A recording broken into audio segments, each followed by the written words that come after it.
సత్వావలంబి పరసత్వం విశుద్ధసత్వం గోవిందం ఆది పురుషం నమామి భజామి.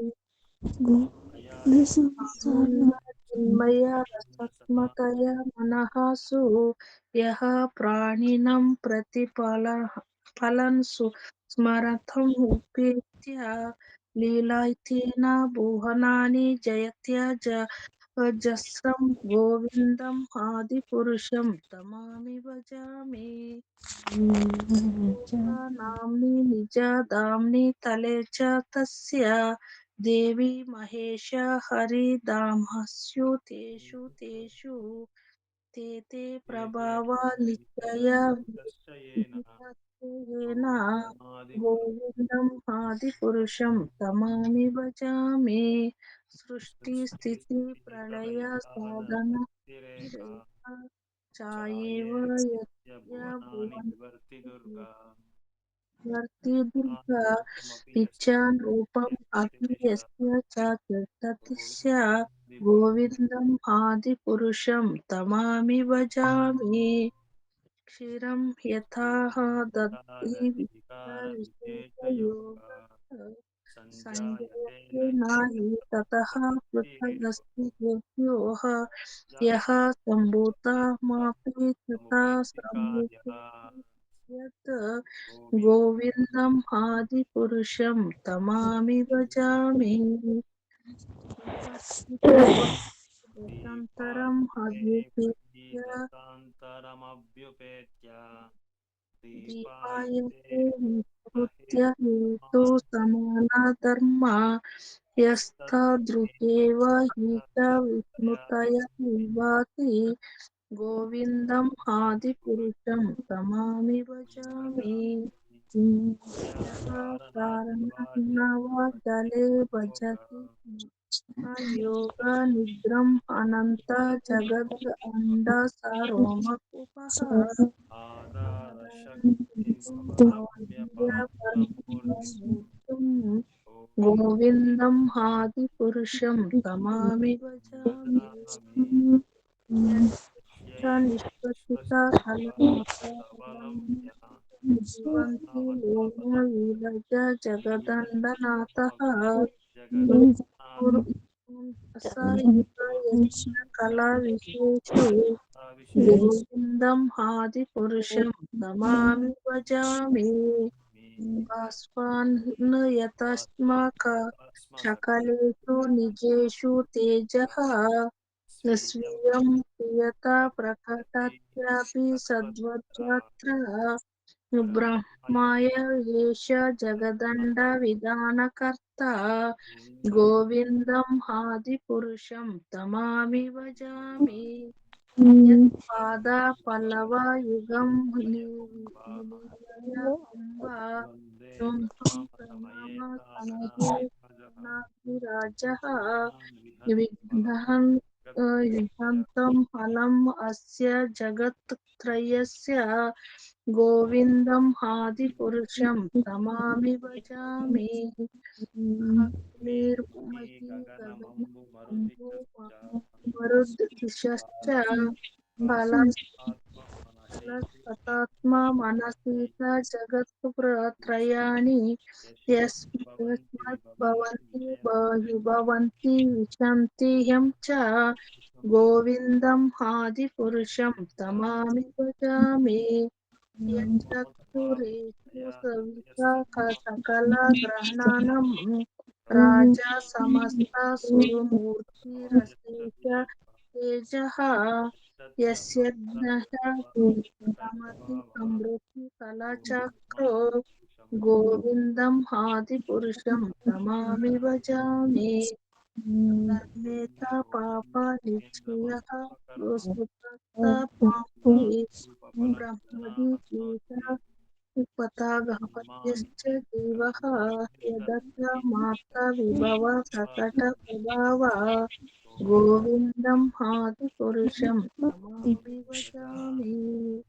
యస్తో ఇందు గోపం అథ ఇంద్రం తో స్వకర్మ బంధానురూప ఫల వచనం ఆపనోతి कर्माणि निर्दहति किन्तु भक्तिभजं नमामि गोविन्दम् आदिपुरुषं तमहं भजामि यः क्रोध काम सहज प्रणयदिभिः वात्सल्य मोह गुरुगौरव सैव भावो सञ्चित्य सत्पुरुषं तनोः पूरयितं गोविन्दम् आदिपुरुषं नमामि भजामि श्रियः कान्तः कान्तः परमपुरुषः कल्पतरो ब्रूमा मोहितं च मणिगणमणिद्योह्यम् अमृतः कथागणं नाट्यं गमनम्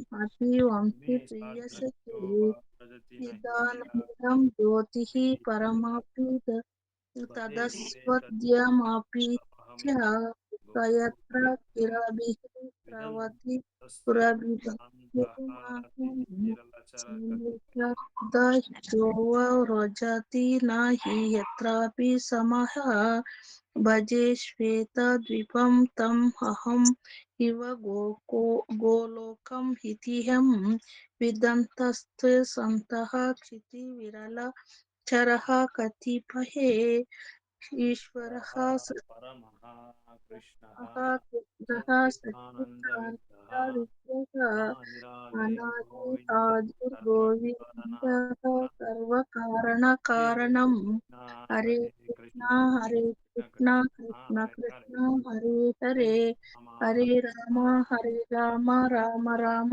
हरे हरे जय श्री ब्रह्म संहिता की जय जय हरिनाम संकीर्तन महायज्ञ की जय. जय So welcome all the devotees for this Brahma Bhakti Rasamrita Sindhu session. எல்லா பக்தர்களையும் வரவேற்கிறோம் பக்தி ரசாமிரத சிந்து வகுப்புக்கு. ஓம் நமோ பகவதே வாசுதேவாய. ओम नमो भगवते वासुदेवाय ஓம் நமோ பகவதே வாசுதேவாய. ओम नमो भगवते वासुदेव वासुदेवाय ஓம் நமோ பகவதே வாசுதேவாய. ओम नमो भगवते वासुदेवाय ஓம் நமஸ்கிருத்யம் नमस्कृत्यं நரம் சைவ நரோத்தமம் परं सैव தேவீம் परं சதிம் ஜெகதம் तदो जयमुदिरिये तो जय मुदिते अष्टभ्यायेषु अभद्रेषु अपत्ये भगवतसेवया नित्यं भागवत सेवया भगवते उत्तमश्लोके भगवते उत्तमश्लोके भक्तिर्भवति नैस्तिकी. भक्ति भवति नैतिके ಭಕ್ತಿರಸಾಮೃತ ಸಿಂಧು ಕಾವ್ಯತೆ எழுதினவர் ಶ್ರೀಲ ರೂಪ ಗೋಸ್ವಾಮಿ. ಸೊ ಎಲ್ಲಿ ನಾವು ಸ್ಟಾಪ್ ಮಾಡಿದ್ದೀರಿ ಮಾತಾಜಿ? ಯಾರ ಗೊತ್ತಿಲ್ಲ, ಬುಕ್ ಮಾರ್ಕ್ ಇಟ್ಕೊಂಡಿದ್ದೀರಲ್ಲ, ಅದು 2ನೇ ಅಧ್ಯಾಯ ಆಗೋಯ್ತು ಅಂದ್ಕೊಂತೀನಲ್ವಾ? ಎರಡನೇ ಅಧ್ಯಾಯ ಆಯ್ತು ಪ್ರಭು, ಇವತ್ತು 3ನೇ ಅಧ್ಯಾಯ ಸ್ಟಾರ್ಟ್ ಆಗ್ಬೇಕು. Okay right. ஸோ இன்னைக்கு 3வது அத்தியாயம் நம்ம பார்க்க போகிறோம். பக்தி ரசாமிருத சிந்து புக் எல்லாம் ஓப்பன் பண்ணிக்கோங்க. 3வது அத்தியாயம் ஃபர்ஸ்ட் பேஜ் நம்ம இப்போ படிக்க போகிறோம். அதுக்கு முன்னாடி ஒரு 10 நிமிஷம் ரீகேப் பண்ணலாம் நம்ம என்னென்ன படித்தோன்றது. ஸோ பக்தி ரசாமிருத சிந்து அந்த காவியத்தை வந்து ஸ்ரீல ரூப கோஸ்வாமி அவர் வந்து முதல்ல என்ன சொல்றாரு அப்படின்னா, பக்திக்கு வந்து ஒரு வரையறை கொடுக்குறாரு. வரையறைனா அப்படி டெஃபினிஷன். ஸோ அந்த டெஃபினிஷன் யாருக்கா தெரியுமா? பக்திக்கு என்ன ஒரு வரையறை கொடுத்துருக்காரு ரூப கோஸ்வாமின்றது. இது வந்து ரொம்ப ரொம்ப முக்கியமான ஒரு வரையறை. எல்லா இடத்துலையும் எல்லா இன்டர்வியூலும் கேட்பாங்க. உத்தம பக்திக்கு வந்து வரையறை என்னன்னு சொல்லி கேட்பாங்க. మొదల வந்து ఏమవుతుంది, మీరు లాస్ట్లో చెప్పండా, దానికి ముందు ఎవరైనా చెప్తారా అని చూస్తామా? గోకుల్ ప్రభు మీకు తెలిసింటే మీరు లాస్ట్లో చెప్పండా, వేరే వాళ్ళంతా చెప్పండా. வேற யாருக்காவது தெரியுமா? பக்தி ரசாமிரத சிந்துக்கு ஒரு ஸ்லோகம் ஒன்று சொல்லி கொடுத்தேன் நான். அடிக்கடி நான் சொல்லிட்டே இருப்பேன் அந்த ஸ்லோகா. பிரபுபாதர் கூட இது வந்து மேற்கோள் காமிச்சிட்டே இருப்பார். எல்லா ஒரு லெக்சர்ஸ்லையும் அவரோட மேற்கோள் நம்ம பார்க்கலாம், கேட்கலாம். யாருக்காவது தெரியுமா? பக்தி ரசாமிரத சிந்துல முதலாவது அத்தியாயத்தில் நம்ம பார்த்தது ஒரு டெஃபினிஷன் ஒன்று, ஒரு ஸ்லோகம் ஒன்று கொடுத்தாரு. அந்த ஸ்லோகம் நம்ம வந்து அது வந்து நம்ம வந்து டிஸ்கஷன் பண்ணோம் எல்லாருமே. நீங்களும் கூட ஆன்சர் கொடுத்தீங்க இதுக்கு நிறைய பேர்.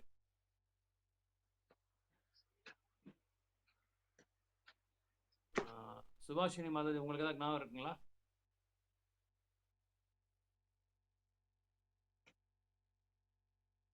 ಹರೇ ಕೃಷ್ಣ. ಸುಭಾಷಿಣಿ ಮಾತಾಜಿ. ಓಕೆ, ಯಶೋಧ ಮಾತಾಜಿ, ನಿಮ್ಗೇನ ಜ್ಞಾಪಕ ಇದೆಯಾ? ಒಂದು ಶ್ಲೋಕ ಹೇಳ್ಕೊಟ್ರು ಬಿಗಿನಿಂಗಲ್ಲಿ. ಈ ಭಕ್ತಿ ರಸಾಮೃತ ಸ್ಟಾರ್ಟ್ ಮಾಡುವಾಗ ನಾವು ಒಂದು ಚರ್ಚೆ ಮಾಡಿದ್ವಿ. ಭಕ್ತಿ ಅಂದರೆ ಏನು ಅಂತ ಒಂದು ಡೆಫಿನೇಷನ್ ಕೊಟ್ರಿ, ಒಂದು ಚರ್ಚೆ ಮಾಡಿದ್ವಿ. ಜ್ಞಾಪಕ ಇದೆಯಾ? ಇಲ್ಲ ಪ್ರಭು. Okay, very good. ನಿಮ್ಮ ಪುಸ್ತಕ ಇಟ್ಕೊಂಡಿದ್ದೀರಾ ನೀವು? ಹಾ, ಇಟ್ಕೊಂಡಿದ್ದೀನಿ ಪ್ರಭು. ಅದರಲ್ಲಿ ಫಸ್ಟ್ ಪೇಜಲ್ಲಿ ನೋಡಿ ಬರ್ದಿದ್ದೀರಾ ನೀವು, ಗ್ಯಾರಂಟಿ. ಮತ್ತೆ ಅದನ್ನ ನಾನು ಇದು ಗ್ರೂಪಲ್ಲಿ ಪೋಸ್ಟ್ ಮಾಡಿದೆ ಆ ಶ್ಲೋಕನ. வேற யாராவது ட்ரை பண்றீங்களா? இப்போ யார் தெரியுமா அவங்க சொல்லலாம். ಅನ್ಯಾಭಿಲಾಷಿತ ಶೂನ್ಯಂ ಜ್ಞಾನ ಕರ್ಮಾದಿ ಅನಾವೃತಂ. ಆ ಶ್ಲೋಕನ ಪ್ರಭು? ಎಕ್ಸಾಕ್ಟ್ಲಿ. ನೆಕ್ಸ್ಟ್ ಅನುಕೂಲೇನ கிருஷ்ணானுசீலனம் பக்திருத்தம். Okay, very good, nice. So இந்த ஒரு ஸ்லோகா வந்து ரூப கோஸ்வாமி வந்து மேற்கோள் காமிக்கிறாரு. பக்தி அப்படின்னா யாராவது கேட்டால் நீங்கள் இந்த ஸ்லோகாவை சொல்லலாம். அதாவது எந்த ஆசையும் இல்லாமல்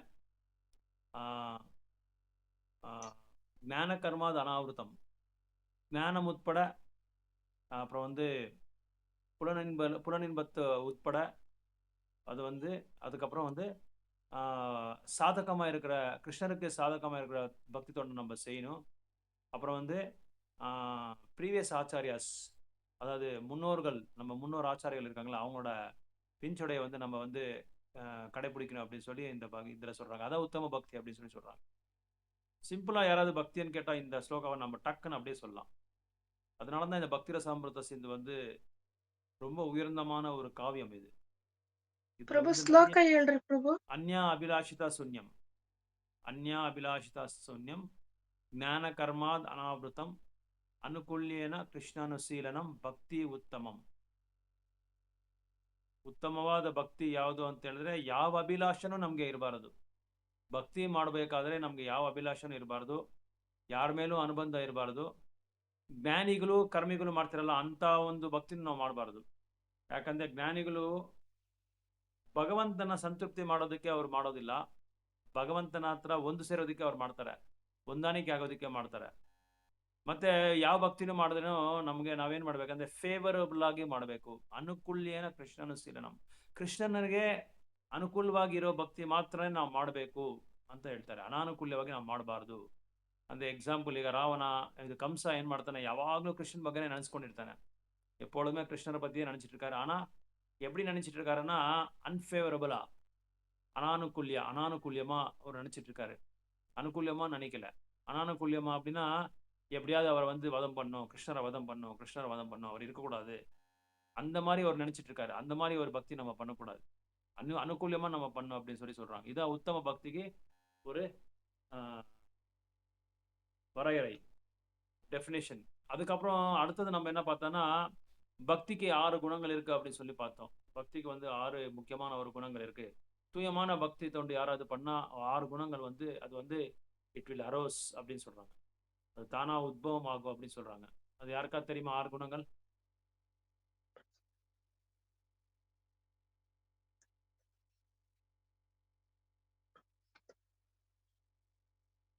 அது முயற்சி பண்ணுறீங்களா?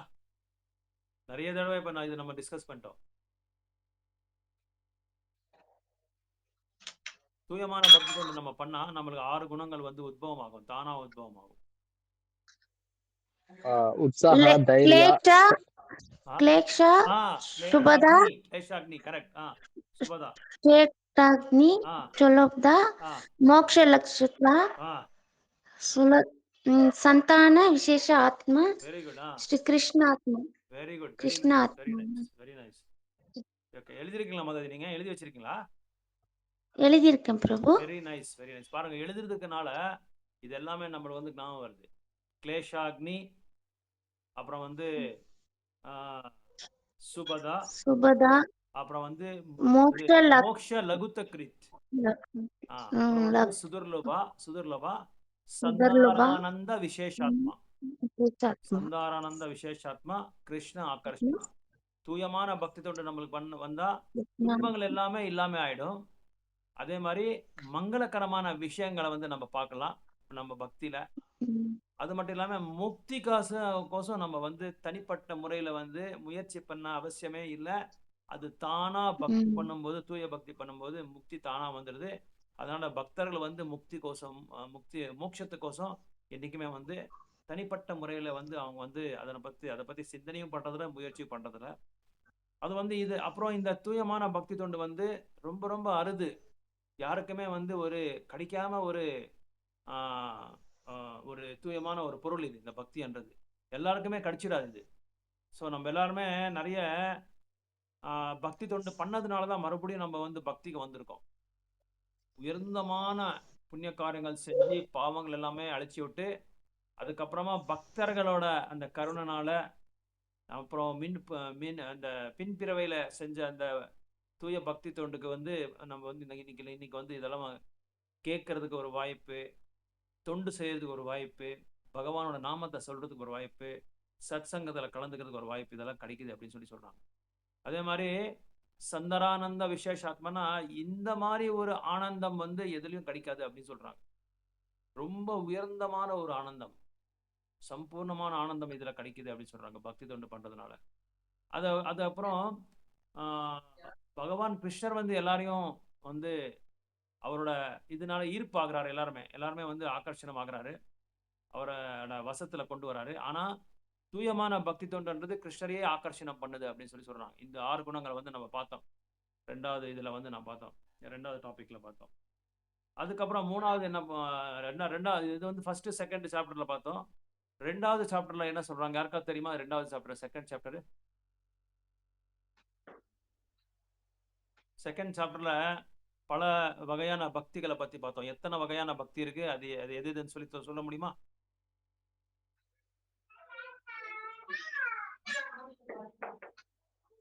ரொம்ப சிம்பிள். எல்லாருக்குமே நீங்க எல்லாமே சொல்லிருக்கீங்க ஆன்சர் ஆல்ரெடி. எத்தனை வகையான பக்தி பத்தி ரூப கோஸ்வாமி சொல்றாரு 2வது அத்தியாயத்துல, அது எதுன்னு சொல்லி நான் நிறைய வாட்டி சொன்னேன் உங்களுக்கு. நீங்க சாதனா பக்தி, பாவ பக்தி, பிரேம பக்தி. Okay, very good, very nice, very nice, very intelligent. Okay, அந்த சாதன பக்தியில எத்தனை பிறவி இருக்கு? 2 பிரபு. வைதிக பக்தி, ராகானுக. Good, very nice. சோ வைதி சாதன பக்தி, அப்புறம் வந்து ராகானுகா சாதன பக்தி. ஸோ இதை பத்தி தான் நம்ம பார்த்தோம் அந்த 2வது அத்தியாயத்துல. அதுல வந்து பிரபுபாதர் வந்து அவங்களோட பர்போர்ட்ல வந்து ரொம்ப அந்த இது என்ன சொல்றது, ரொம்ப டீட்டெயிலா வந்து அது வந்து விளக்கியிருக்காங்க. அப்போ அந்த சாதன பக்தியில வந்து 2 வகையான இது பார்த்தோம். வைதி சாதன பக்தி, அப்புறம் வந்து ராகானுகா சாதன பக்தி. வைதி பக்தி அப்படின்னா என்ன அப்படின்னா, விதிப்பட்ட நியமங்கள் அந்த இப்போ அதாவது ஒரு ஆன்மீகமான குருவோ இல்ல ஒரு தூயமான ஒரு அதிகாரியோ, பக்திக்கு இருக்கிற அதிகாரியோ வைஷ்ணவரோ அவங்களோட தலைமையில நம்ம வந்து பகவானுக்கு வந்து பக்தி தொண்டு செய்யறது, சாதனை செய்யறது, பயிற்சி செய்யறது. அந்த பயிற்சி நம்ம வந்து ஏன்னா நம்மளுக்கு வந்து பகவான் மேல இயல்பாவே ஈர்ப்பு இல்லை. பகவான் மேல ஈர்ப்பு இல்லாத ஒரு பட்சத்துல நம்ம என்ன செய்யறோம், ஒரு ஆன்மீகமான ஒரு குருவை வந்து அணங்கி அவங்களுக்கு சேவை செஞ்சு அவங்களோட தலைமையில அவங்க சொன்ன அந்த கட்டளைகளை வந்து நம்ம கடைபிடிக்கிறதுனால அது வந்து நம்ம சாதன பக்தி வந்து நம்ம பண்ண முடியுது. ஏன்னா நம்மளுக்கு வந்து இயல்பாவே நம்ம கிட்ட இது இல்லை, நம்மளுக்கு வந்து அந்த அட்ராக்ஷன் இல்லை பகவான் மேல, ಕೃಷ್ಣರ ಮೇಲೆ ಆನಂದ ಇಲ್ಲ, ಅವ್ರ ಮೇಲೆ ನಮಗೆ ಅಟ್ರಾಕ್ಷನ್, ಅವ್ರ ಮೇಲೆ ನಮ್ಗೆ ಆಕರ್ಷಣೆ ಇಲ್ಲ. ಅದಕ್ಕೆ ನಾವೇನ್ ಮಾಡಬೇಕು ಅಂತ ಹೇಳಿದ್ರೆ, ಒಂದು ಆಧ್ಯಾತ್ಮಿಕವಾದ ಗುರುವನ್ನ ನಾವು ಅಪ್ರೋಚ್ ಮಾಡಿ ಅವ್ರ ಹತ್ರ ಅವರ ಒಂದು ಉಪದೇಶಗಳನ್ನ ನಾವು ಫಾಲೋ ಮಾಡಿ ನಾವು ಸಾಧನ ಭಕ್ತಿ ಮಾಡ್ತೀವಿ. ಬೆಳಗ್ಗೆ ಮಂಗಳಾರತಿಗೆ ಹೇಳೋದು, ಮತ್ತೆ ತುಳಸಿ ಪ್ರೇಯರ್ ಮಾಡೋದು, ಭಾಗವತಂ ಓದೋದು, ಚಾಂಟಿಂಗ್ ಮಾಡೋದು, ಮತ್ತೆ ದೇವಸ್ಥಾನದಲ್ಲಿ ಸರ್ವಿಸ್ ಮಾಡೋದು, ಇಂಥ ಒಂದು சத் சங்கத்துல வந்து கலந்துக்கிறது, இந்த மாதிரி நிறைய விஷயங்கள் வந்து நம்ம சாதன பக்தியில வந்து நம்ம செய்யறோம். அது யாருனாலனா ஒரு ஆன்மீக குரு அங்க இருக்கிறதுனால, அந்த ஆன்மீக குரு அப்படி ஒருவேளை அவர் இல்லாத பட்சத்துல அவங்களோட பிரதிநிதி யாராவது ஒருத்தர் இருப்பாங்க. ஒரு கோயிலையும் அவங்களோட பிரதிநிதி இருப்பாங்க. அந்த பிரதிநிதி தலைமையில நம்ம என்ன செய்றோம்? எல்லா ஆ பயிற்சி நம்ம வந்து அடையிறோம். அதான் சாதன பக்தி. அதாவது நம்ம மனதால, நம்ம புலங்கள்னால என்ன பண்ணுவோம்? பகவானுக்கு சேவை செய்றதுக்கு ஆன்மீக குரு சொன்ன அந்த கட்டளைகள் படி நம்ம ஈடுபடுத்துறோம். நம்ம மனதையும், நம்ம புலங்களையும் ஈடுபடுத்துறோம். இதான் சாதன பக்தி. எழுதிக்கோங்க, எழுதி வச்சுக்கோங்க. ரொம்ப இம்பார்ட்டன்ட். இது வந்து வைதிக சாதன பக்தி.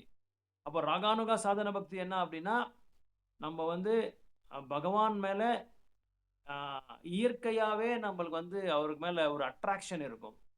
அவர் மேல ஒரு ஈர்ப்பு இருக்கும். அந்த ஈர்ப்பு இருக்கிறதுனால யாருமே இல்லாதையே நம்ம வந்து அந்த சாதன பக்தி செஞ்சுட்டே இருப்போம். இது வந்து நெக்ஸ்ட் அட்வான்ஸ் ஸ்டேஜ். அவர பகவான் இப்போ யாரோ ஒருத்தர் சொல்லி தான் நம்ம செய்யணுன்றது இல்ல. யாரோ ஒருத்தர் செஞ்சுட்டு இருப்பாங்க. ஆல்ரெடி அத பத்தி நம்மளுக்கு தெரியும். ஆனா நம்ம வந்து அந்த ருச்சி கண்டதுனால, அந்த ஈர்ப்பு பகவான் மேல ஈர்ப்பு ஒரு அன்பு இருக்கிறதுனால நம்ம என்ன செய்றோம்? அவங்க அந்த மாரி பக்தி காலையிலே எந்திரிச்சு ஆரத்தி பண்றேன். ஆ காலையில அதிகாலையிலே எந்திரிச்சு கரெக்ட். ஆரத்தி, மங்கள ஆரத்தி கரெக்ட். நாமளே அதெல்லாம் பண்றேன். எந்திரிச்சுக்கிறோம். யாரும் வந்து எழுப்ப தேவையில்ல.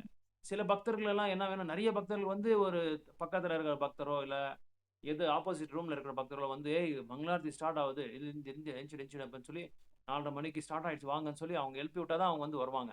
ஆனா இந்த மாரி பக்தர்கள் வந்து அந்த ராகானுகா சாதன பக்திக்கு வந்து யாருமே எழுப்ப தேவையில்ல. அவங்க நம்ம வரதுக்கு முன்னாடி அவங்க ரெடியா அங்க மங்களாரத்தில போய் பகவான் முன்னாடி நின்னுட்டு பாடிட்டு இருப்பாங்க. அந்த மாரி பக்தர்கள். அவங்க வந்து ஏன்னா பகவான் மேல ஈர்ப்பு இருக்கு அவங்களுக்கு. அந்த ஆசை இருக்கு, ருச்சி இருக்கு. பகவான் மேல பிரேமை இருக்கு. அதுதான் ராகானுகா சாதன பக்தி அப்படின்னு சொல்லி சொல்றாங்க. ஸோ இன்னைக்கு நம்ம பார்க்கறது என்ன அப்படின்னா, 3வது அத்தியாயத்தை நம்ம படிக்கிறோம். எழுதி இந்த ஒரு பக்தி தொண்டு பண்றதுக்காக, இந்த சாதன பக்தி பண்றதுக்கு வந்து நம்மளுக்கு என்ன தகுதிகள் வேணும்? என்ன தகுதி இருந்தா இந்த சாதன பக்தி வந்து நம்ம நல்லா செய்யலாம்? சிறப்பான ஒரு வழியில நம்ம வந்து செயல்படலான்றது வந்து இன்னைக்கு நம்ம பார்க்குறோம். ஸோ யாராவது படிங்க ஒருத்தர் தமிழ்ல ஃபர்ஸ்ட் படிச்சிருங்க. 3வது அத்தியாயம். Eligibility of the candidate for accepting devotional service. ஒரு மாணவருக்கு வந்து இந்த தூயமான பக்தி தொண்டை வந்து ஸ்வீகாரம் பண்றதுக்காக என்ன தகுதி வேணும்? என்ன தகுதி இருந்தா வந்து அவரை வந்து தூய பக்தி செய்யலான்றது வந்து நம்ம படிங்க. படிக்கட்டுமா பிரபு? படிங்க. நிறைய கேட்கணும். பக்தி தொண்டினை ஏற்றுக்கொள்வதற்கு ஒருவனுக்கு தேவையான தகுதி. பகவானுக்கு செய்யும் பக்தி தொண்டில் 100 விழுக்காடு ஈடுபாடுடைய மகாத்மாக்களுடன் ஒருவன் கொள்ளும் தொடர்பின் மூலம் கிருஷ்ண மீதான ஈடுபாடு சிறிதளவே எய்தப் பெறுகிறார். ஆனால் அதே நேரம் அவன் பலன் தரும் செயல்களிலும் புலனின்பத்திலும் பெரும் பற்றுடையவனாகவும் பல்வேறு துறவு நெறிகளை மேற்கொள்வதில் விருப்பமற்றவனாகவும் இருக்கின்றான். அப்படிப்பட்ட ஒருவன் கிருஷ்ணனிடம் மாறா ஈடுபாடடைவானாக இருந்தாலென்றால் அவன் பக்தி தொண்டு செய்வதற்கு தகுதி உடையவனாகின்றான். தூய பக்தர்களுடன் கொள்ளும் தொடர்பின் காரணமாக கிருஷ்ண உணர்வில் பெறும் ஈடுபாடு நற்பேறு பெறுவதற்கான நன்னிமித்தமாகும். பாக்கியசாலிகளால் மட்டுமே தேர்ந்த குரு மற்றும் கிருஷ்ணரின் கருணையினால் பக்தி தொண்டின் ஆதாரத்தை பெற முடியும் என்பது ஸ்ரீ சைத்தன்ய மகாபிரபுவில் உறுதி செய்யப்படுகிறது. இது தொடர்பாக ஸ்ரீமத் பாகவதம் 11ஆம் காண்டம் 20ஆம் அத்தியாயம் ஸ்லோகம் 8 பகவான் கூறுகிறார்: அன்பார்ந்த உத்தவனே,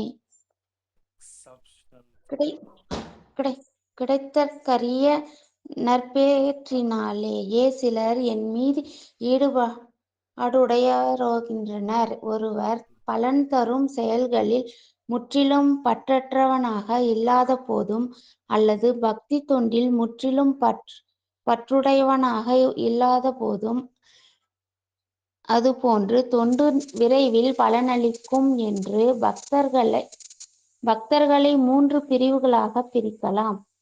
உயரிய முதற் பிரிவைச் சேர்ந்த பக்தன் மதிப்புமிக்க சாஸ்திர கல்வியில் தேர்ந்தவனாகவும் சாஸ்திரங்களுக்கேற்ப வாதங்களை முன்வைப்பதில் திறனுடையவனாகவும் ஆவான். அவன் முடிவுகளை மிகச் சிறப்பான முறையில் பொருத்தமுடையதாக அளிக்கின்றான். பக்தி தொண்டின் நெறிமுறைகளை உறுதியான வழியில் தீர்மானிக்கக் கூடியவனும் ஆவான். கிருஷ்ணனுக்குச் செய்யும் உன்னத அன்புத் தொண்டினை எய்துவதே வாழ்வின் இறுதி லட்சியம் என்பதை நன்கறிவான். மேலும் கிருஷ்ணரை வழிபடுவதற்கும் அன்பு செலுத்துவதற்கும் உரியவர் என்பதையும் நன்கறிவான். இம்முதல் பிரிவு பக்தன் தேர்ந்த குருவின் பயிற்சியின் கீழ் ஒழுங்குமுறை விதிகளை கடுமையாக பின்பற்றுவதோடு சாஸ்திரங்களில் கூறியுள்ளபடி அவரிடம் மிக்க பணிவுடனும் நடந்து கொள்வான். இவ்வாறு உபதேசிப்பதற்குரிய தகுதியினை முற்றிலும் பெற்று தானே ஆன்மீக குருவாகவும் ஆகின்றான். ஆதலினால் முதல் பிரிவைச் சேர்ந்தவனாக கருதப்படுகின்றான். முதற்பிரிவு பக்தன் மேலோரின் கொள்கையிலிருந்து ஒருபோதும் மாறுவதில்லை. காரணம் மற்றும் தர்க்கங்களில் மூலம் நன்கு புரிந்து கொள்வதால் சாஸ்திரங்களில் முழு நம்பிக்கை உடையவனுமாவான். தர்க்கம் மற்றும் காரணம் என்று நாம் கூறும் பொழுது அது சாஸ்திரங்களின் அடிப்படையில் அமைந்த காரணமும் தர்க்கமும் ஆகும். முதற்பிரிவு பக்தன் காலத்தை வீணே கழிப்பதற்குரிய வறண்ட யுக முறைகளில் ஆர்வம் கொள்வதில்லை. அதாவது பக்தி தொண்டு விஷயத்தில் ஒருவன் முதிர்ந்த வைராகியத்தை பெற்றாலென்றால் அவன் முதற்பிரிவு பக்தனாக ஏற்றுக் கொள்ளப்படுகின்றான். நெக்ஸ்ட் வேற யாரும் படிக்கிறாங்களா? யாராவது படிக்கிறீங்களா? யாராவது படிக்க விரும்புறீங்களா? பிரபுபாதர் தன்னோட வாயால வந்த வார்த்தைகள் இது எல்லாமே. இது வந்து சாதாரணமான ஒரு வார்த்தைகள் கிடையாது. பிரபுபாதர் வந்து தன்னோட திருவாயால டிக்டேட் பண்ணும்போது பக்தர்கள் எழுதிருக்கிறது. அதனால பிரபுபாதரோட வாயில வந்திருக்குன்னா அப்படின்னா த்ரூ கிருஷ்ணா வந்திருக்குன்னு அர்த்தம். கிருஷ்ணர் சொல்லி பிரபுபாதர் எழுதி, பிரபுபாதர் சொல்லி பிரபுபாதர் வந்து பக்தர்கள் எழுதியிருக்கிறது. பிரபுபாதர் வந்து ஒரு சாதாரணமான பக்தர் கிடையாது. தூயமான கிருஷ்ணரோட அசோசியேட் அவரு. யார் படிக்க விரும்புறீங்க? அந்த பாக்கியம் யாருக்கு இருக்கு? హరే కృష్ణ ప్రభు మా ఏం చదువుతారంట ప్రభు? హరే కృష్ణ. హరే కృష్ణ. இரண்டாம் பிரிவுல సెకండ్ క్లాస్ డివోటీ. ಈ ಕೆಳ ಕಾಣಿಸಿರುವ ಲಕ್ಷಣಗಳು ಮೂಲಕ ವಿವರಿಸಲಾಗುತ್ತದೆ. ಅಪೌರುಷ ಧರ್ಮ ಗ್ರಂಥಗಳನ್ನು ಆಧರಿಸಿ ವಾದ ಮಾಡುವುದರಲ್ಲಿ ಈತ ನಿಪುಣನಲ್ಲ. ಆದರೆ ಅವನು ಗುರಿಯಿಲ್ಲ, ಅವನಿಗೆ ಶ್ರದ್ಧೆಯುಂಟು. ಈ ವರ್ಣನೆಯು ಭಾರ್ವತಾಯಿಗಿದೆ. ಎರಡನೆಯ ಶ್ರೇಣಿಯ ಭಕ್ತನಿಗೆ ಭಕ್ತ ಸೇವಾ ಸಲ್ಲಿಸುವ ಕಾರ್ಯ ವಿಧಾನದಲ್ಲಿ ದೃಢವಾದ ಶ್ರದ್ಧೆಯುಂಟು. ಆದರೆ ಇವನು ಕೆಲವೊಮ್ಮೆ ಅಪೌರುಷ ಧರ್ಮ ಗ್ರಂಥಗಳನ್ನು ಆಧರಿಸಿ ವಿರೋಧಗಳೊಡನೆ ವಾದ ಮಾಡುವುದರಲ್ಲಿ ಅಸಮರ್ಥನಾಗಬಹುದು. ಅದೇ ಹೊತ್ತಿನಲ್ಲಿ ಕೃಷ್ಣನು ಪರಮಾತ್ಮರ ಪೂಜಾವಸ್ತು ಎಂಬ ನಿರ್ಧಾರದ ಮಟ್ಟಿಗೆ ದೃಢ ಮನಸ್ಸಿನವು. ಪ್ರಾರಂಭಕ್ಕೆ ಅಥವಾ ಮೂರನೆಯ ಶ್ರೇಣಿಯು ಭಕ್ತನ ಶ್ರದ್ಧೆಯು ಅಷ್ಟೇನೂ ದೃಢವಾದದಲ್ಲ. ಅದೇ ಹೊತ್ತಿನಲ್ಲಿ ಇವನು ಅಪೌರುಷ ಧರ್ಮಗ್ರಂಥಗಳ ನಿರ್ಣಯಗಳನ್ನು ಒಪ್ಪಿಕೊಳ್ಳುವುದಿಲ್ಲ. ಒಂದು ಸಮರ್ಥ ರೀತಿಯಲ್ಲಿ ವಾದಿಸಿ, ಇಲ್ಲವೇ ಅವನು ಶ್ರದ್ಧೆಗೆ ವಿರುದ್ಧವಾದುದನ್ನು ಬೋಧಿಸಿ ಇಂತಹ ಪ್ರಾರಂಭಕ್ಕೆ ಭಕ್ತನು ಶ್ರದ್ಧೆಯನ್ನು ಬದಲಾಯಿಸಲು ಬರುತ್ತದೆ. ಎರಡನೆಯ ಶ್ರೇಣಿಯು ಭಕ್ತನು ಧರ್ಮಗ್ರಂಥಗಳನ್ನು ಆಧರಿಸಿ ಪಾದ ಆಗ ಸಾಕ್ಷ್ಯಾಧಾರಗಳ ಮೂಲಕ ನಿರ್ಣಯಗಳನ್ನು ಮಂಡಿಸಲಾರ. ಆದರೆ ಆ ಕಾರ್ಯದಲ್ಲಿ ಅವನಿಗೆ ಶ್ರದ್ಧೆಯುಂಟು. ಪ್ರಾರಂಭಿಕ ಶ್ರೇಣಿಯು ಭಕ್ತನು ಈಗಲ್ಲ, ಅವನಿಗೆ ಗುರಿಯಿಲ್ಲ. ಸಂಪೂರ್ಣ ಶ್ರದ್ಧೆಯಲ್ಲಿ ಆಧಾರದಿಂದ ಅವನನ್ನು ಪ್ರಾರಂಭಕ್ಕೆ ಭಕ್ತ ಎಂದು ಕರೆಯಲಾಗಿದೆ. ಹರೇ ಕೃಷ್ಣ. ಹರೇ ಕೃಷ್ಣ. வேற யார் படிக்கிறீங்க? நெக்ஸ்ட் ಯಶೋಧಮಾದೇವಿ ಓದ್ತೀರಾ? ಓದ್ತೀನಿ ಪ್ರಭು. ಹರೇ ಕೃಷ್ಣ. ಪ್ರಾರಂಭಿಕ ಭಕ್ತನನ್ನು ಕುರಿತು ಇನ್ನು ಹಳೆ ಕೆಲವು ಸ್ಪಷ್ಟನೆಗಳು ಭಗವದ್ಗೀತೆಯಲ್ಲಿವೆ. ಗೀತೆಯಲ್ಲಿ ಹೀಗೆಂದು ಹೇಳಿದೆ. ಅರ್ಥರು, ದಾನಾಪೇಕ್ಷಕಗಳು, ಜಿಜ್ಞಾಸರುಗಳು ಹಾಗೂ ಜ್ಞಾನಿಗಳು ಈ 4 ವರ್ಗದ ಜನರು ಭಕ್ತಿ ಸೇವೆಯನ್ನು ಪ್ರಾರಂಭಿಸಿ ಅವರವರಿಗಿರುವ ಅಗತ್ಯಗಳ ಸಲುವಾಗಿ ಪ್ರಭುವಿನ ಬಳಿ ಬರುತ್ತಾರೆ. ಈ ಜನ ಯಾವುದೋ ಒಂದು ಪೂಜೆ ಸ್ಥಳಕ್ಕೆ ಹೋಗಿ ಅವರ ಐಕ್ಯ ಯತನೆಗೂ ಇಲ್ಲದೆ ಆರ್ಥಿಕ ಸಂಕಷ್ಟಕ್ಕೂ ಪರಿಹಾರ ನೀಡಬೇಕೆಂದು ಅಥವಾ ತಮ್ಮ ಜಿಜ್ಞಾಸು ಪ್ರವೃತ್ತಿಗೆ ತೃಪ್ತಿ ದಯಪಾಲಿಸಬೇಕೆಂದು ಪ್ರಾರ್ಥಿಸುತ್ತಾರೆ. ಭಗವಂತನ ಮಹಿಮೆಯನ್ನು ಅರಿಯಬಲ್ಲ ಜ್ಞಾನಿಯನ್ನು ಕೂಡ ಪ್ರಾರಂಭಿಕರ ವರ್ಗದಲ್ಲಿಯೇ ಎಣಿಸಲಾಗುತ್ತದೆ. ಇಂತಹ ಪ್ರಾರಂಭಿಕರು ಶುದ್ಧ ಭಕ್ತರ ಸಂಘ ಮಾಡಿದವರಾದರೆ ಅವರಿಗೆ ಎರಡನೆಯ ಇಲ್ಲವೇ ಮೊದಲ ಶ್ರೇಣಿಗೆ ಉನ್ನತಿ ಆಗಬಹುದು. ಧ್ರುವ ಮಹಾರಾಜನು ಪ್ರಾರಂಭಿಕ ವರ್ಗದ ಭಕ್ತರಿಗೆ ದೃಷ್ಟಾಂತವಾಗಿ ನಿಲ್ಲುತ್ತಾನೆ. ಅವನಿಗೆ ತನ್ನ ತಂದೆಯ ರಾಜ್ಯವು ಬೇಕಾಗಿದ್ದಿತು. ಆ ಕಾರಣ ಅವನು ಪ್ರಭುವಿನ ಭಕ್ತಿ ಸೇವೆಯಲ್ಲಿ ನಿಂತ. ಕೊನೆಗೆ ಅವನು ಸಂಪೂರ್ಣವಾಗಿ ಪರಿಶುದ್ಧನಾದಾಗ ಪ್ರಭುವು ನೀಡಲು ಬಂದು ಯಾವುದೇ ಐಕ್ಯ ವರವನ್ನು ಸ್ವೀಕರಿಸಲು ನಿರಾಕರಿಸಿದ. ಗಜೇಂದ್ರನು ವಿಪತ್ತಿಗೆ ಸಿಕ್ಕಿಕೊಂಡಾಗ ರಕ್ಷಣೆಗಾಗಿ ಕೃಷ್ಣನನ್ನು ಪ್ರಾರ್ಥಿಸಿದ. ಆ ಬಳಿಕ ಅವನು ಶುದ್ಧ ಭಕ್ತನಾದ. ಹೀಗೆಯೇ ಸನಾತನ, ಸನಂದ ಹಾಗೂ ಸನತ್ಕುಮಾರ ಈ ಎಲ್ಲಾ ಭಕ್ತರು ಜ್ಞಾನಿಗಳು, ವಿಮಲ ಪುರುಷರು ಆಗಿದ್ದರು. ಭಕ್ತಿ ಸೇವೆಯಿಂದ ಆಕರ್ಷಿತರು ಆದರು. ಸೌನಿಕ ಮುನಿಗಳ ಮುಂದಾಳತನದಲ್ಲಿ ನೇಮಿಸಲಾರಣ್ಯದಲ್ಲಿ ನೆರೆದಿದ್ದ ಮುನಿ ಜನರಿಗೆ ಹೀಗೆಯೇ ಆಯಿತು. ಅವರು ಕುತೂಹಲವಿಷ್ಟರಾಗಿ ಕೃಷ್ಣನನ್ನು ಕುರಿತು ಹೇಳುವಂತೆ ಸುತ ಮುನಿಗಳನ್ನು ಸದಾ ಕೇಳುತ್ತಿದ್ದರು. ಈ ಪರಿಯಲ್ಲಿ ಅವರು ಶುದ್ಧ ಭಕ್ತನೊಬ್ಬನ ಸಂಪರ್ಕಕ್ಕೆ ಬಂದು ತಾವು ಶುದ್ಧ ಭಕ್ತರಾದರು. ವ್ಯಕ್ತಿಯು ತನ್ನನ್ನು ತಾನು ಉದ್ಧಾರ ಮಾಡಿಕೊಳ್ಳುವ ವಿಧಾನ ಇದು.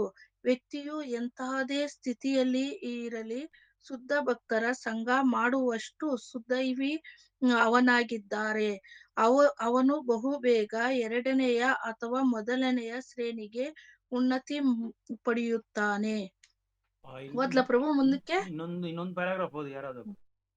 ಈ 4 ಬಗೆಯ ಭಕ್ತರನ್ನು ಭಗವದ್ಗೀತೆಯ 7ನೆಯ ಅಧ್ಯಾಯದಲ್ಲಿ ವರ್ಣಿಸಲಾಗಿದೆ. ಅವರೆಲ್ಲರನ್ನೂ ಪುಣ್ಯವಂತರೆಂದು ಎಣಿಸಲಾಗಿದೆ. ಪುಣ್ಯಶಾಲಿಯಲ್ಲದ ಯಾವನು ಭಕ್ತಿ ಸೇವೆಗೆ ಮನಸ್ಸು ಕೊಡಲಾರನು. ಯಾರು ಸತತವಾಗಿ ಪುಣ್ಯ ಕಾರ್ಯಗಳನ್ನು ಮಾಡುತ್ತಾ ಬಂದಿದ್ದಾನೋ ಮತ್ತು ಯಾರ ಪಾಪಕರ್ಮ ಫಲಗಳನ್ನು ವಿಶೇಷವಾಗಿಯೂ ಅಂತಹವನು ಮಾತ್ರ ಕೃಷ್ಣ ಪ್ರಜ್ಞೆಗೆ ಒಲಿಯುತ್ತಾನೆಂದು ಭಗವದ್ಗೀತೆಯಲ್ಲಿ ವರ್ಣಿಸಲಾಗಿದೆ. ಇತರರು ಹೀಗೆ ಮಾಡಲಾರರು. ಪ್ರಾರಂಭಿಕ ಭಕ್ತರನ್ನು ಅರ್ಥರು, ದಾನಾಕಾಂಕ್ಷಿಗಳು, ಜಿಜ್ಞಾಸುಗಳು ಹಾಗೂ ಜ್ಞಾನಿಗಳೆಂದು 4 ವರ್ಗಗಳಾಗಿ ವಿಂಗಡಿಸಲಾಗಿದೆ. ಅವರವರು ಮಾಡಿದ ಪುಣ್ಯ ಕಾರ್ಯಗಳನ್ನು ಅವಲಂಬಿಸಿ ಈ ಶ್ರೇಣಿ ಕಾರಣಗಳನ್ನು ಮಾಡಲಾಗಿದೆ. ಪುಣ್ಯ ಕಾರ್ಯಗಳನ್ನು ಮಾಡದಿರುವ ವ್ಯಕ್ತಿಯು ಅರ್ಥಸ್ಥಿತಿಗೆ ಸಂದರೆ ಅಂತಹವನು ಆಗ್ನೇಯವಾದಿಯೂ ಸಮತಾವಾದಿಯೂ ಆಗುತ್ತಾನೆ.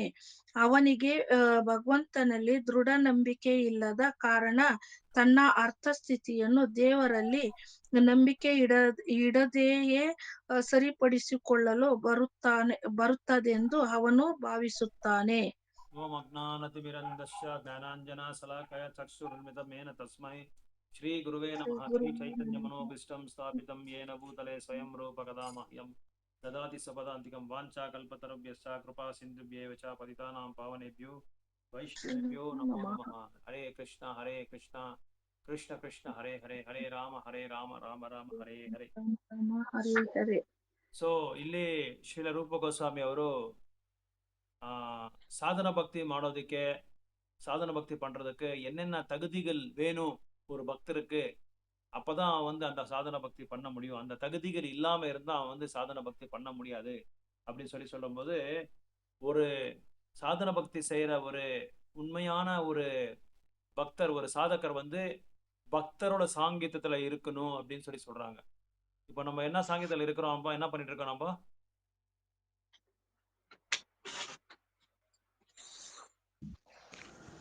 பக்தர்களோட நம்ம இருக்கிறோம். சோ இந்த மாதிரி பக்தரோட சாங்கியத்துல இருந்தா அவனுக்கு அந்த தகுதி தானா வந்துடுது அப்படின்னு சொல்றாங்க. ஸோ யார் ஒருத்தர் வந்து எனக்கு யாருமே தேவையில்லை, நான் வீட்டிலே உக்காந்து நானே படிச்சுக்கிறேன், நானே வந்து சாண்டிங் பண்ணிக்கிறேன், நானே வந்து சாஸ்திரங்களை வந்து படிச்சுட்டு புரிஞ்சுக்கிட்டு நானே வந்து உணர்றேன், எனக்கு எந்த பக்தரும் தேவையில்லை, நான் வேணா ஒரு 10 பக்தருக்கு சொல்றேன், நான் வேணா ஒரு 20 பக்தருக்கு சொல்லி அவங்கள வந்து நான் குரு பரம்பரை குருக்கு வந்து நான் கனெக்ட் பண்றேன் அப்படின்றவங்க வந்து முட்டாள் அப்படின்னு சொல்றாங்க. ஆச்சாரியாசு முன்னோர்கள் எல்லாமே சொல்றாங்க. அதனால எப்பேற்பட்ட ஒரு உயர்ந்தமான பக்தரா இருந்தாலும் சரி, அந்த பக்தர் வந்து தன்னோட பக்தி தொண்டு செய்யும் போது தனக்குன்னு சொல்லி ஒரு அதிகாரியை வந்து ஏத்திக்கணும், அல்லது ஒரு ஆன்மீக குருவை ஏத்திக்கணும். ஏன்னா ஆன்மீக குருன்றவங்க வந்து எல்லா இடத்துலயும் எல்லா சூழ்நிலைகளும் வந்து முன்னாடி வந்து நின்றுட்டு உட்காந்து அவங்களுக்கு சொல்ல முடியாது. அதனால அந்த ஆன்மீக குரு வந்து தீட்சா கொடுக்கும்போது தன்னோட கட்டளைகளை கொடுத்துப்பாங்க. அந்த கட்டளைகளை வந்து அவங்க கடைப்பிடிச்சிட்டு வந்தா வந்து அவர் வந்து தன்னோட குருவை வந்து சந்திருப்தி பண்ண மாதிரி, சந்தோஷப்படுத்த மாதிரி. அதனால அவங்களுக்கும் சொல்லி பிரதிநிதிகள் இருப்பாங்க, தன்னோட அந்த குருவுக்கு வந்து பிரதிநிதிகள் இருப்பாங்க. அந்த பிரதிநிதிகள் மூலமா நம்ம வந்து அவங்கள அதிகாரபூர்வமா அவங்கள வந்து ஏத்திக்கிட்டு, அவங்க வந்து நம்மளுக்கு ஒரு அத்தாரிட்டியான்னு சொல்லி நம்ம ஏத்திக்கிட்டு, அவங்க சொல்ற மாதிரி நம்ம வந்து கோயில்லையோ இல்ல வந்து ஒரு இதுலயோ ஒரு நாமஹாட்டாலையோ நம்ம வந்து கடைப்பிடிக்கணும் அப்படின்னு சொல்றாங்க. அதனால இங்க என்ன சொல்ற பாயிண்ட் என்னன்னா, அசோசியேஷன் ஆஃப் பியூர் டிவோட்டிஸ், மகாத்மாக்களோட அந்த சத்சங்கத்துல இருக்கும்போது என்ன ஆகுது அப்படின்னா, நம்ம வந்து தானாலே அது சாதன பக்தி செய்ய முடியும். 100% வந்து ஒருத்தர் வந்து பகவான் மேல அந்த ஈர்ப்பு வரும். அப்படி இல்லாத பட்சத்துல கண்டிப்பா ஈர்ப்பு வராது அப்படின்னு சொல்லி இவரு பக்தி ரசாமிர்த ஸ்ரீ ரூப கோஸ்வாமி சொல்றாரு. சோ பகவான் மேல ஈர்ப்பு எப்படி வருது நம்மளுக்கு, எப்போ வருது? சத்சங்கத்துல. சாது சங்கே லவமாத்திர சாது சங்கே சர்வசாஸ்திர ஹோய், லவமாத்திர சாது சங்கே சர்வ சித்தியோய் அப்படின்னு சொல்லி சைத்தன்ய சரிதாமிர்ல கிருஷ்ணதாஸ் கவிராஜ் கோஸ்வாமி சொல்றாரு. சாது சங்கம் வந்து சாது சங்கத்துல இருக்கும்போது நம்மளுக்கு சர்வசாஸ்திரங்கள் நம்ம அடையலாமா? எப்போனா லவமாத்திர சாது சங்கம்னா just fraction of second, Hare Krishna அப்படின்னு சொல்லி ஒரு பக்தர் வந்து நம்மளுக்கு சொல்லிட்டு நம்ம கூட ஒரு செகண்ட் அப்படி பேசினாலே போதும், நம்ம வந்து சர்வசாஸ்திரங்கள் அடைஞ்சிடலாமா? சர்வசாஸ்திரங்கள் அடையிற ஒரு இது வந்து நம்மளுக்கு வந்துருது அப்படின்னு சொல்றாங்க. அந்த ஒரு தன்மை நம்மளுக்கு வந்துருது அப்படின்னு சொல்றாங்க. அதனால சாது சங்கத்துல யார் ஒருத்தர் இருப்பாங்களோ அவங்க வந்து, ஒருவேளை இவங்க சாது சங்கங்களை இல்லாம இருந்தா, இங்க சொல்றாங்க, one may remain very much attached to fruitive activities, கர்ம காண்டத்துக்கோ இல்ல புலனின்பத்துக்கோ யாராவது ஒருத்தர் வந்து பற்று வந்து வளர்த்திருந்தா அவங்க வந்து கண்டிப்பா என்ன ஆகுவாங்கன்னா, இது fruitive activities and material sense enjoyment not be prepared to undergo the different types of renunciation. Such a person, if he has unflinching attraction to Krishna, becomes an eligible candidate for discharging no other service. So, but at the same time, one may remain very much attached to fruitive activities and material sense enjoyments and not be prepared to undergo different types of renunciation. So, இப்ப யாராவது ஒருத்தர் வந்து பகவானோட பக்தரோட சாங்கியத்துல இல்லாத இருந்தா, அவரு அந்த கர்மகாண்டத்துல வந்து அந்த ஒரு வட்டத்துல வந்து மாட்டிக்கிட்டு இருந்தா, அந்த புலனின்பம், அப்புறம் வந்து மெட்டீரியல் சென்ஸ் என்ஜாய்மெண்ட், பௌதிகமான புலனின்பத்துல வந்து மாட்டிக்கிட்டு, கர்மகாண்டத்திலேயே செஞ்ச கர்மகாண்டம்னா இது செஞ்சா அது அந்த பலன் வருது, அது செஞ்சா இந்த பலன் வருது, அங்க போனா இந்த பலன் வருது, இந்த பயிற்சி பண்ணா நம்ம வந்து சொர்க்கலோகத்துக்கு போகலாம், இந்த ஹோமம் பண்ணா நம்மளுக்கு ஆயுஷ் வருது, ஆயுஷ் நிறைய ஆகுது, அந்த மாதிரி இதெல்லாமே கர்மகாண்டம். அப்புறம் புலனின்பம் வந்து உங்களுக்கு தெரியும், நம்ம புலன்களை வந்து இன்பத்தை கொடுக்குறது, நம்மளுக்கு எது நல்லா இருக்கோ அதை வந்து ருச்சியா நல்லா சாப்பிடுறது, வெளியே போய் சாப்பிடுறது, வெளியே கண்ட தகாதவங்க கிட்ட வந்து சாங்கித்யம் பண்ணிக்கிறது, இது எல்லாமே புலனின்பம் தான், எல்லாமே புலனின்பம் தான். கிரிக்கெட்டை வந்து நான் கிரிக்கெட் விளையாடுறது, அவங்க கூட போய் சேர்றது, அப்புறம் வந்து வகை வகையான ஸ்போர்ட்ஸு. இப்போ அமெரிக்காலலாம் போனால் கால்ஃப் விளையாடுவாங்க. ஒரு ஓட்டை இருக்கும், அந்த ஓட்டில் வந்து ஒரு குச்சி எடுத்துட்டு அந்த பாலை அங்கே தள்ளுவாங்க. இந்த வயசானவங்கலாம் அந்த அந்த இது ஆடுவாங்க. இந்த மாதிரி அவங்கவுங்களுக்கு ஒருத்தர் மேலே ஒரு இது மேலே பற்று இருக்கும், ஒரு விளையாட்டு மேலே பற்று, ஒரு சினிமா மேலே பற்று. இப்போ எல்லாருக்குமே வந்து உலகத்தை எல்லாமே ஒரே ஒரு இது மேலே பற்று இருக்கு. ஒரே ஒரு சின்ன ஒரு 6 இன்ச் மொபைல், அந்த மொபைல் வந்து எல்லாருமே அட்ராக்ட் பண்ணுது. எல்லாரும் தன்னோட வசத்துல வச்சிருக்காங்க. மொபைல் தன்னோட வசத்துல வச்சிருக்கு. ஆன்லைன் இதெல்லாமே அந்த தன்னோட வசத்துல வச்சிருக்கு. YouTube, Facebook, Instagram, Telegram, X பதவி, இதெல்லாமே வந்து அந்த அவங்களோட எல்லாரையும் அவங்க சொல்ற மாதிரி கேட்குற மாதிரி அந்த வசத்துல நம்ம எல்லாருமே இருக்கோம். ஸோ இதெல்லாம் ஃப்ரூட்டிவ் ஆக்டிவிட்டிஸ், இதெல்லாம் இது என்னது புலனின்பம். ஸோ இந்த மாதிரி புலனின்பத்தில் இருக்கிறவன், அப்புறம் வந்து கர்மகாண்டத்தில் ஈடுபட்டவன் வந்து கண்டிப்பாக வந்து பகவானுக்கு மேலே ஈர்ப்பு வளர்த்த முடியாது அப்படின்னு சொல்றாங்க. ஆனால் யாருக்கு வந்து பகவான் மேலே ஒரு அகிஞ்சனமான அகிஞ்சனமான பௌத்திகமான ஒரு ஆசைகள் இல்லாமையே பகவான் மேலே ஒரு கிருஷ்ணர் மேலே ஒரு ஈர்ப்பு வருது பாருங்க, அவன் வந்து ஒரு எலிஜிபிள், ஒரு சிறந்த மாணவர், பகவானோட இது அருள் பண்றதுக்கு வந்து ஒரு சிறந்த மாணவர் அப்படின்னு சொல்றாங்க. அதாவது பக்தி தொண்டு செய்யறதுக்கு வந்து அவன் சிறப்பா வந்து செய்யலாம் அப்படின்னு சொல்றாங்க. அதுக்கப்புறம் என்ன சொல்றாங்க, the attraction for Krishna consciousness in association with pure devotees is a sign of great fortune. It is confirmed by Lord Chaitanya that only fortunate persons. அதாவது சொல்றாங்க, என்ன சொல்றாங்க அப்படின்னா, 2வது பேராகிராஃப்ல பகவான் மேல ஈர்ப்பு வரணும் அப்படின்னா அவங்க யாரோட சங்கத்தை செய்யணும்னா, தூயமான பக்தர்கள் கிட்ட நம்ம வந்து சாங்கித்யம் செய்யறதுனால அவங்களுக்கு அந்த மாதிரி ஒரு நபர்கள் வந்து ரொம்ப ரொம்ப அதிருஷ்டசாலிங்க அப்படின்னு சொல்றாங்க. ரொம்ப ரொம்ப அதிர்ஷ்டசாலிங்க சொல்லி சைத்தன்ய மகாபிரபு கன்ஃபார்ம் பண்றாங்க. அதை அவங்கள மாதிரி ஒரு பாக்கியசாலிங்க வேற யாருமே இல்லை. அதாவது by the mercy of both இன்னொன்னு, அவங்களுக்கு வந்து ஆன்மீகமான குரு மற்றும் அதுக்கப்புறம் வந்து கிருஷ்ணரோட 2 பேரோட அருளும் வேணுமா. அந்த 2 பேரோட அருள் அடைஞ்சாதான் அவனுக்கு பக்தி என்ற ஒரு விதையை வந்து நம்மளுக்கு கிடைக்கும் சொல்றாங்க. இது கூட சைத்தன்ய சரிதாமிரத்துல வந்து கிருஷ்ணதாஸ் கவிராஜ் கோஸ்வாமி சொல்றாரு. அந்த ஸ்லோகா ரொம்ப இம்பார்ட்டன்ட் ஸ்லோகா. அதாவது பிரம்மாண்ட பிரமித்தே கோன பாக்யவான் பிரம்மாண்ட பிரமித்தே கோன பாக்யவான் குரு கிருஷ்ண பக்தி லதா பீஜா அப்படின்னு சொல்றாங்க. அதாவது அங்க இங்க என்ன சொல்றாங்க அப்படின்னா, எத்தனையோ பிரம்மாண்டத்தை வந்து நம்ம வந்து ஏறி இறங்கி இருக்கோம். அதாவது சுத்தி வந்திருக்கோம். அதெல்லாம் சுத்தி வந்து அதுக்கப்புறமா தான் குருவோட கிருஷ்ணரோட கருணைனால நம்மளுக்கு வந்து இந்த பக்தி லஜா கிடைச்சிருக்கு, இந்த பக்தி என்ற விதை வந்து நம்மளுக்கு கிடைச்சிருக்குன்னு சொல்றாங்க. பிரம்மாண்ட பிரமித்தே கோண பாக்யவான், அது குரு கிருஷ்ணா பீஜா பக்தி லஜா பீஜா, குரு கிருஷ்ண கருணை நம்ம அந்த பக்தி லஜா பீஜா கிடைச்சிருக்கு அப்படின்னு சொல்றாங்க. அதான் இங்க சொல்ல வர சைத்தன்ய பிரபுபாதர் அது மேற்கோள் காமிக்கிறாரு. இதுல சைத்தன்ய சரிதாமிரத புத்தகம் வந்து மேற்கோள் காமிக்கிறாரு. அதே மாதிரி ஸ்ரீமத் பாகவதம்ல 11.20.8 அதுல வந்து கிருஷ்ணர் வந்து உதவருக்கு சொல்றாரு, இந்த ஒரு பக்தி தொண்டுன்றது வந்து ஒரு எக்ஸப்ஷனல் ஃபார்ச்சூன், யாருக்குமே கிடைக்காம ஒரு அதிருஷ்டம், ஒரு பாக்கியம், ஒரு பாக்கியம் அப்படின்னு சொல்றாங்க. இந்த பாக்கியம் யாருக்குமே கிடைக்காது. அது மட்டும் இல்லாம such service is quickly effective. அது அந்த பக்தி தொண்டு கிடைச்ச உடனே நம்ம உடனே வந்து நம்மளுக்கு எல்லா ஒரு விதமான ஒரு மங்களகரமான விஷயங்கள் நடக்குது. அது உடனே அது முழுக்க நம்மளுக்கு அந்த பக்தி தொண்டோட வாய்ப்பு வந்து கிடைச்சிட்டே இருக்கு அப்படின்னு சொல்றாங்க.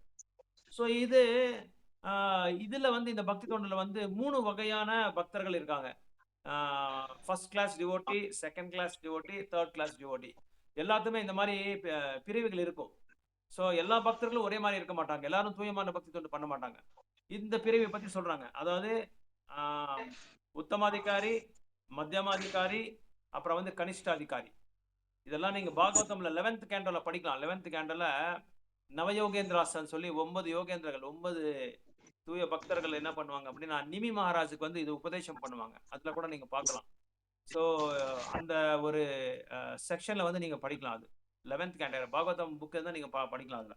ஸோ இங்க என்ன சொல்றாங்க அப்படின்னா, இந்த 3 வகையான பக்தர்கள் எப்படி இருப்பாங்க, அவங்களோட மனநிலை எப்படி இருக்கும், அவங்க எப்படியெல்லாம் வந்து பக்தி தொண்டு பண்றாங்க அப்படின்னு சொல்லி இங்க விளக்கத்தை கொடுக்குறாங்க ஸ்ரீல ரூப கோஸ்வாமி. அதுக்கு அது வந்து பொருளரை கொடுத்துருக்காரு பிரபுபாதர்.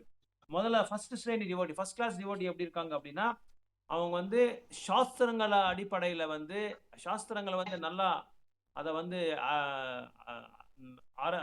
அதுல வந்து நல்லா ஆராய்ச்சி பண்ணி சாஸ்திரங்களை படிச்சுட்டு ஒரு நல்லா உணர்ந்து மற்றவங்க யாராவது அவங்க கூட வந்து பக்தியை பற்றியோ இல்லை தத்துவங்களை பற்றியோ லாஜிக்கை பற்றியோ யாராவது வந்து பேசுறதுக்கு வந்தால் அவங்கள வந்து தோக்கடிச்சிட்டு சாஸ்திரங்களை அடிப்படையில் வந்து அதுக்கு மேற்கோள் காமிச்சு அவங்கள தோக்கடிச்சிட்டு அவங்களுக்கு வந்து பக்தி பிரச்சாரம் பண்ணுவாங்க, பக்தியை பற்றி பிரச்சாரம் பண்ணுவாங்க. இவங்க தான் ஃபர்ஸ்ட் கிளாஸ் டிவோட்டி அப்படின்னு சொல்லி சொல்கிறாங்க.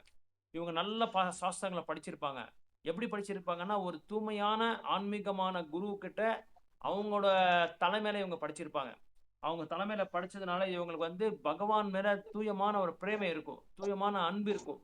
அதனால பகவானுக்கு தொண்டு செய்யணும்னு சொல்லி ஒரு ஒரு உயர்ந்தமான ஒரு ஆசை கூட அவங்களுக்கு இருக்கும். ஸோ அதனால அவர் எப்பெல்லாம் அந்த அந்த வகுப்பு கொடுக்குறாங்களோ அந்த வகுப்பு கொடுக்குற சமயத்துல வந்து சரியான மேற்கோள் கொடுத்து அதுக்கு தகுந்த மாதிரி அதுக்கு வந்து உறவை வச்சு அவங்க வந்து அவங்களுக்கு எக்ஸ்பிளைன் பண்ணுவாங்க. அவங்களோட ப்ரெசன்டேஷனே ரொம்ப டிஃபரெண்ட்டாக இருக்கும். மற்றவங்கள மாதிரி ப்ரெசன்டேஷன் ஏதோ சொல்லிட்டு டைம் பாஸ்க்காக சொல்றது இல்லை. அதாவது இது இப்போ மேற்கோள் காமிக்கிற பாருங்க, நம்ம சைத்தன்ய சரிதாமிரதா, பாகவதம், பகவத்கீதா, இதில் பிரபுபாத். அதனால பாருங்க, நீங்கள் பிரபுபாதோட இது பார்க்கலாம், அந்த இதில் இந்த சாப்டர்ல பார்க்கலாம். எல்லா சாப்டர்லையும் பிரபுபாதர் அந்த பர்போர்ட் எழுதும் போது மேற்கோள் காமிக்கிறாங்க. பாகவதம்ல எப்படி சொல்லியிருக்கு, ராமாயணத்துல எப்படி சொல்லியிருக்கு, பகவத்கீதால எப்படி சொல்லியிருக்கு, இதை எப்படி சொல்லி மேற்கோள் காமிச்சு அதுக்கு தகுந்த மாதிரி அந்த ப்ரெசன்டேஷன்ஸ் கொடுப்பாங்க இந்த தூயமான பக்தர்கள். நீங்க பிரபுபாதர் கிளாஸ் ஒரு 25 மினிட்ஸ் நீங்க கேட்டாலே போதும், அதில் வந்து பல சாஸ்திரங்கள் அடிப்படையில் வந்து மேற்கோள் காமிப்பாங்க பிரபுபாதர்.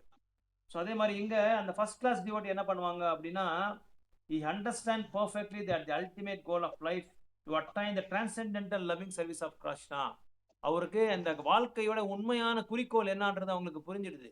அது புரிஞ்ச உடனே அவங்க என்ன பண்றாங்க அப்படின்னா, என்னோட நிலை என்ன, மனித வாழ்க்கை எடுத்த பிறகு என்னோட நிலை என்ன, அந்த நிலையில வந்து நான் என்ன பண்ணணும், நான் என்ன புரிஞ்சுக்கணும், எப்படி வந்து பகவானுக்கு வந்து பகவான பிரேமையை அடையணும், இது எல்லாமே அவங்க தெரிஞ்சு வச்சிருக்காங்க. ஏன்னா அவருக்கு வேற எந்த விதமான வியாபாரம் கிடையாது. Only business is to love God, that's all, love Krishna.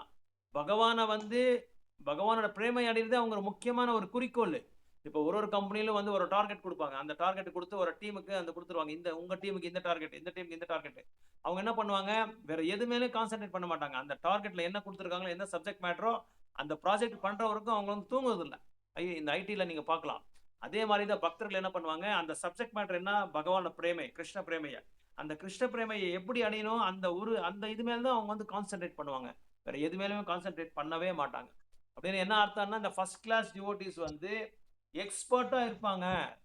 அதாவது கொடுத்த அந்த சாஸ்திரங்களை பார்த்து சாஸ்திரங்களை படிக்கிறதாகட்டும், அதை வந்து ஆராய்ச்சி பண்றதாகட்டும், அதை வந்து நல்லா புரிஞ்சுக்கிட்டு தன்னோட வாழ்க்கையில வந்து நடைமுறையில கொண்டு வரதுல ரொம்ப எக்ஸ்பர்ட்டா இருப்பாங்க, ரொம்ப நிபுணரா இருப்பாங்க. அதுக்கப்புறம் என்ன சொல்றாங்க அப்படின்னா, the first class devotee is one who has strictly followed the rules and regulations under the training of a bona fide special master and has sincerely obeyed him in accord with the revealed scriptures. அதான் சொல்றேன், ஆன்மீக குருவோட தலைமையில அவர் வந்து ஸ்ட்ரிக்டா follow பண்ணுவாங்க, rules and regulations ஸ்ட்ரிக்டா follow பண்ணுவாங்க. எந்த விதமான நியமங்களை வந்து அவங்க வந்து இது பண்றதில்ல, உல்லங்கனை பண்றதில்ல, அதை வந்து டிஸ்ஓபே பண்றதில்ல. So thus being fully trained to preach and become a spiritual master himself is considered first class. இதெல்லாம் படிச்சு எல்லாம் புரிஞ்சுக்கிட்டு, அதனால தான் நம்ம இயக்கத்தில் வந்து இஸ்கானில் வந்து அவ்வளோ ஈஸியாக வந்து சன்னியாசத்தை கொடுக்க மாட்டாங்க. அதெல்லாம் நல்லா புரிஞ்சுக்கிட்டு பாகவதம் படிக்கிறதாகட்டும், புரிஞ்சுக்கிறதாகட்டும், மற்றவங்களுக்கு சொல்லி அவங்கள பக்தர் ஆக்குற ஒரு நிலைமை அவனுக்கு, அந்த ஒரு தன்மை அவனுக்கு இருக்கா, அந்த ஒரு இது வந்து அந்த ஒரு நிபுணத்துவம் அவங்களுக்கு இருக்கான்னு சொல்லி எல்லாம் பார்த்து செக் பண்ணி டெஸ்ட் பண்ணி, அதுக்கப்புறமா தான் அவங்க மேலே ஏதாவது குறைகள் இருக்கா, பக்தர்கள் ஏதாவது அவங்க மேலே கம்ப்ளைண்ட்ஸ் இருக்கா, இதெல்லாமே பார்ப்பாங்க. எல்லாம் அப்சர்வேஷனில் வச்சு அதுக்கப்புறமா தான் அவரை வந்து ஆன்மீக குருவாக அவங்க வந்து அப்பாயிண்ட் பண்ணுவாங்க. கிட்டத்தட்ட 40 வருஷம் ஆகும் ஒருத்தர் வந்து ஒரு ஆன்மீக குரு ஆகணும் அப்படின்னா. இது வந்து நான் சொல்றது வந்து ரொம்ப ரொம்ப இது அருது. 35 வருஷம் 40 வருஷம் அவங்க வந்து நிறைய சாஸ்திரங்களை படிச்சிருக்கணும், அவங்களோட ரிசல்ட்ஸ் நிறைய வந்திருக்கணும், அவங்க படித்தது, அவங்க பிரச்சாரம் பண்ணுறது, வேற இடத்துல ரிசல்ட்ஸ் நிறைய வந்திருக்கணும், எந்த விதமான அவங்களுக்கு வந்து வீக்னஸ் இருக்கக்கூடாது, எந்த விதமான அரிஷட் வர்க்கங்களை வந்து அவங்க ஈடுபடக்கூடாது. இதெல்லாமே பார்த்துட்டு தான் அவங்களுக்கு வந்து அந்த அந்த பட்டத்தை வந்து கட்டுவாங்க, நீங்கள் தீட்சா கொடுக்கலாம் அப்படின்னு சொல்லுவாங்க. ஈவன் குரோஸ்டாஸ் கூட அந்த மாதிரி கொடுத்துருக்காங்க கூட. So with all reason or arguments, when we speak arguments and reason, it means arguments. So அவர் ஏதாவது ஒரு தர்க்கம் ஏதாவது பண்ணால், யார்கிட்டயாவது தர்க்கம் பண்ணால், ஒரு டிவோட்டி கிட்டே ஆகட்டும், மற்ற வேற யாராவது இயக்கத்தில் இருந்து வந்த அந்த நபர்கிட்ட ஆகட்டும், தர்க்கம் பண்ணால் அந்த தர்க்கத்தில் வந்து அவங்க வந்து சாஸ்திரங்களை வந்து விளங்குறதே இல்லை. அந்த சாஸ்திரங்களை என்ன இருக்கோ அதுக்கு தகுந்த மாதிரி தான் விளக்கத்தை கொடுப்பாங்களே தவிர அது விளங்கி போறது அப்படி இல்லை, விளங்கு போறது அப்படின்னு சொல்லி சொல்றாங்க. இதான் ஃபர்ஸ்ட் கிளாஸ் டிவோட்டியோட உண்மையான ஒரு இது அது குணங்கள், அதாவது அவரோட பக்தி தொண்டோட லட்சணங்கள் இது. அப்புறம் எந்த காலத்து கொண்டு அவங்க வந்து டைமை வந்து வேஸ்ட் பண்றது இல்லை. எதுல? தன்னோட தன்னோட மனநிலையில, தன்னோட மனத்துல இருக்கிற அந்த கற்பனைகளை வச்சு யாருக்காவது சொல்றது, இந்த மாதிரி டைம் வேஸ்ட் பண்ற ஒரு விஷயமே, அந்த மாதிரி ஒரு செயலை அவங்க பண்றது இல்லை அப்படின்னு சொல்லி சொல்றாங்க. In other words, one who has attained the mature determination in the matter of devotional service can be accepted as the first class devotee. அதாவது எல்லா கோணத்திலையும் எல்லா சாஸ்திரங்களையும் வந்து ஆரித்தெரியா இருப்பாங்க. அவங்க எல்லாத்தையும் அறிஞ்சிருப்பாங்க. இந்த மாதிரி ஒண்ணு தெரியாதுன்றத வந்து இருக்காது அவங்க கிட்ட. நீங்க எந்த விஷயத்த கேட்டாலும் கரெக்டா அதுக்கு வந்து விளக்கத்தை கொடுப்பாங்க. கரெக்டா விளக்கத்தை கொடுத்து அவங்களை புரிய வைப்பாங்க. புரிய வச்சு அவங்களை வந்து பக்தராக்குற தன்மை அவங்களுக்கு இருக்கு. நான் அடிக்கடி உங்களுக்கு சொல்லுவேன், யாராவது ஒரு தூயமான பக்தரை பார்த்தா உடனே வந்து அவங்க அட்ராக்ட் ஆயிடுவாங்க. ஏன்னா அந்த மாதிரி தூயமான பக்தி அவங்க கடைப்பிடிக்கிறதுனால உடனே அவங்களை வந்து பக்தர் ஆயிடுவாங்க. அவங்களும் பக்தராகி கடைப்பிடிக்க ஆரம்பிச்சிருவாங்க. ஸோ இதான் ஃபர்ஸ்ட் கிளாஸ் டிவோட்டியோட இது அந்த லட்சணங்கள். ரெண்டாவது செகண்ட் கிளாஸ் எப்படி இருப்பாங்க அப்படின்னா, இவருக்கு வந்து சாஸ்திரங்களை இவங்களும் படிச்சிருப்பாங்க. சாஸ்திரங்கள் மேல ஒரு அபாரமான நம்பிக்கை கூட இருக்கும். இது ஆனா இவரு ஆர்குமெண்ட்ல வந்து எக்ஸ்பர்ட் கிடையாது. யாராவது ஒருத்தர் வந்து தர்க்கத்துக்கு வந்தா, வாதா பிரதிவாதத்துக்கு வந்தா அவங்க கிட்ட ஆர்குமெண்ட் பண்றது இல்லை. அவங்க மட்டும் சாஸ்திரங்களை படிச்சுக்கிட்டு அதை ஃபாலோ பண்ணுவாங்களே தவிர, ஆனா ஒரு தீராத நம்பிக்கை பகவான் மேல இருக்கும், சாஸ்திரங்கள் மேலே இருக்கும். ஆனா யாராவது வந்து ஏதாவது கேட்டா, அதை ஏதாவது வந்து சொன்னா எதுவும் சொல்ல மாட்டாங்க. இப்போ நீங்க எப்படி டக்குன்னு கேட்ட எல்லாமே டக்குன்னு சொல்றதுக்கு நீங்க முயற்சி பண்றீங்க. நம்ம எல்லாமே அப்படி ட்ரை பண்றோம். ஏதாவது சொல்றதுக்காக ட்ரை பண்றோம். நம்ம என்ன தெரிஞ்சோ அது. அந்த மாதிரி இவர் என்ன பண்ணுவாருன்னா, எதுவுமே ட்ரை பண்றது இல்லை, சொல்றதும் இல்லை, யாருக்கும் எதுவுமே சொல்றது இல்லை. மற்றவங்களை வந்து பக்தராக்கணுன்ற ஒரு எண்ணமும் அவங்களுக்கு இல்லை. அவங்க பக்தி பண்ணிட்டு அவங்க போயிட்டே இருப்பாங்க. ஏன்னா சாஸ்திரங்களை எக்ஸ்பர்ட் கிடையாது அவங்க சாஸ்திரங்கள். அதனாலதான் பக்தி ரசாமிர்த சிந்து படிக்க சொல்றாரு பிரபுபாதர். யார் ஒருத்தர் வந்து பக்தி ரசாமிர்த சிந்து படிக்கிறாங்களோ, பாகவதம் படிக்கிறாங்களோ, பகவத்கீதை படிக்கிறாங்களோ, இவங்க வந்து கண்டிப்பா யாரை வேணாலும் வந்து தர்க்கத்துல வந்து தோக்கடிக்கலாம் அப்படின்னு சொல்றாங்க. உங்களுக்கு தெரியுமோ தெரியாதோ, கோஸ்வாமிஸ் லீலையில வந்து ஸ்ரீல ரூப கோஸ்வாமி வந்து தலைவர் அவர் தான். எல்லாருக்குமே பாஸ் அவர் தான், சீஃப் அவர் எல்லாருக்குமே. ஸோ அவரை வந்து அவர்கிட்ட ஒருத்தர் வராரு, வேற நாட்டுல இருந்து அவங்க இருக்கிற இடத்துக்கு வராரு, நவதீப்புக்கு இல்லை பிருந்தாவனத்துக்கோ எதுக்கோ வராரு. அந்த சமயத்துல வரும்போது அவங்களோட உண்மையான ஒரு நோக்கம் என்னன்னா, அந்த வேற மாநிலத்துல இருந்து வந்திருக்க அந்த நபரோட நோக்கம் என்னன்னா, எல்லார்கிட்டையும் தர்க்கத்துல வந்து ஈடுபடுறது. அந்த தர்க்கத்துல ஈடுபட்டு நான் தான் வெல்லிட்டேன், நான் தான் வந்து வெற்றியை பார்த்தேன், அவன் தோத்துட்டான் அப்படின்னு சொல்லி அவங்ககிட்ட ஒரு லெட்டர்ல வாங்கிறது. லெட்டர்ல வாங்கி அவங்ககிட்ட சைன் வாங்குறது. இப்போ ஒரு இடத்துலயும் ஒரு கிராமத்திலயும் ஒரு நகரத்துலயும் ஒரு பெரிய பெரிய பிரவீனர் இருப்பாங்க, ஒரு பெரிய பெரிய பண்டிதர்கள் இருப்பாங்க, முனிவர்கள். அவங்கள வந்து கூப்பிடுறது, இவரே போய் கூப்பிடுறது, வா நம்ம தர்க்கம் பண்ணலாம், வா நம்ம வந்து தத்துவத்தை பத்தி பேசலாம் வா அப்படின்னு சொல்லி பேசிட்டு, அதுக்கு முன்னாடி ஒரு ஷரத்து போடுறது. நான் வந்து இந்த மாதிரி தர்க்கத்துல நான் தோத்துட்டா நான் உனக்கு அடிமையாயிடுறேன், நீ எனக்கு எழுதி கொடுக்கணும், நீதான் பெரிய நிபுணர் சொல்லி. ஒருவேளை நீ வந்து தோத்துட்டா நீ வந்து எனக்கு ஒரு பேப்பர்ல எழுதி கொடுக்கணும், சர்டிஃபை பண்ணும், நீ இவருதான் உயர்ந்தமான ஒரு தத்துவவாதி, ஞானவாதி, ஆத்ம தத்துவத்தை அடைஞ்சவர் அப்படின்னு சொல்லி நீங்க எழுதி கொடுக்கணும் அப்படின்னு சொல்லி எல்லா கிராமத்திலும் எல்லா நகரத்திலும் போயிட்டு வந்துட்டு இருப்பாங்க. ஒரு தடவை இவர் வந்து எனக்கு தெரிஞ்ச ரூப கோஸ்வாமி கிட்டயோ சனாதன கோஸ்வாமி கிட்டயோ வர்றாரு. சனாதன கோஸ்வாமி கிட்டேன்னு நினைக்கிறேன். ஸோ சனாதன கோஸ்வாமி கிட்ட நான் சரியா நான் மறந்துட்டேன், சனாதன கோஸ்வாமி யாரும் தெரியல, மறந்துட்டேன். அவர்கிட்ட வந்து இவரு தர்க்கத்துக்கு வந்து தொடங்குறாரு. சனாதன கோஸ்வாமி சொல்றாரு, நீங்க தான் பெரிய பண்டிதரு, நீங்க தூயமான பக்தரு, எனக்கு அந்த வந்து தகுதி இல்லை. ஏன்னா சனாதன கோஸ்வாமி வந்து நம்மளுக்கு எல்லாமே தெரியும், யாருன்னு சொல்லி தெரியும்.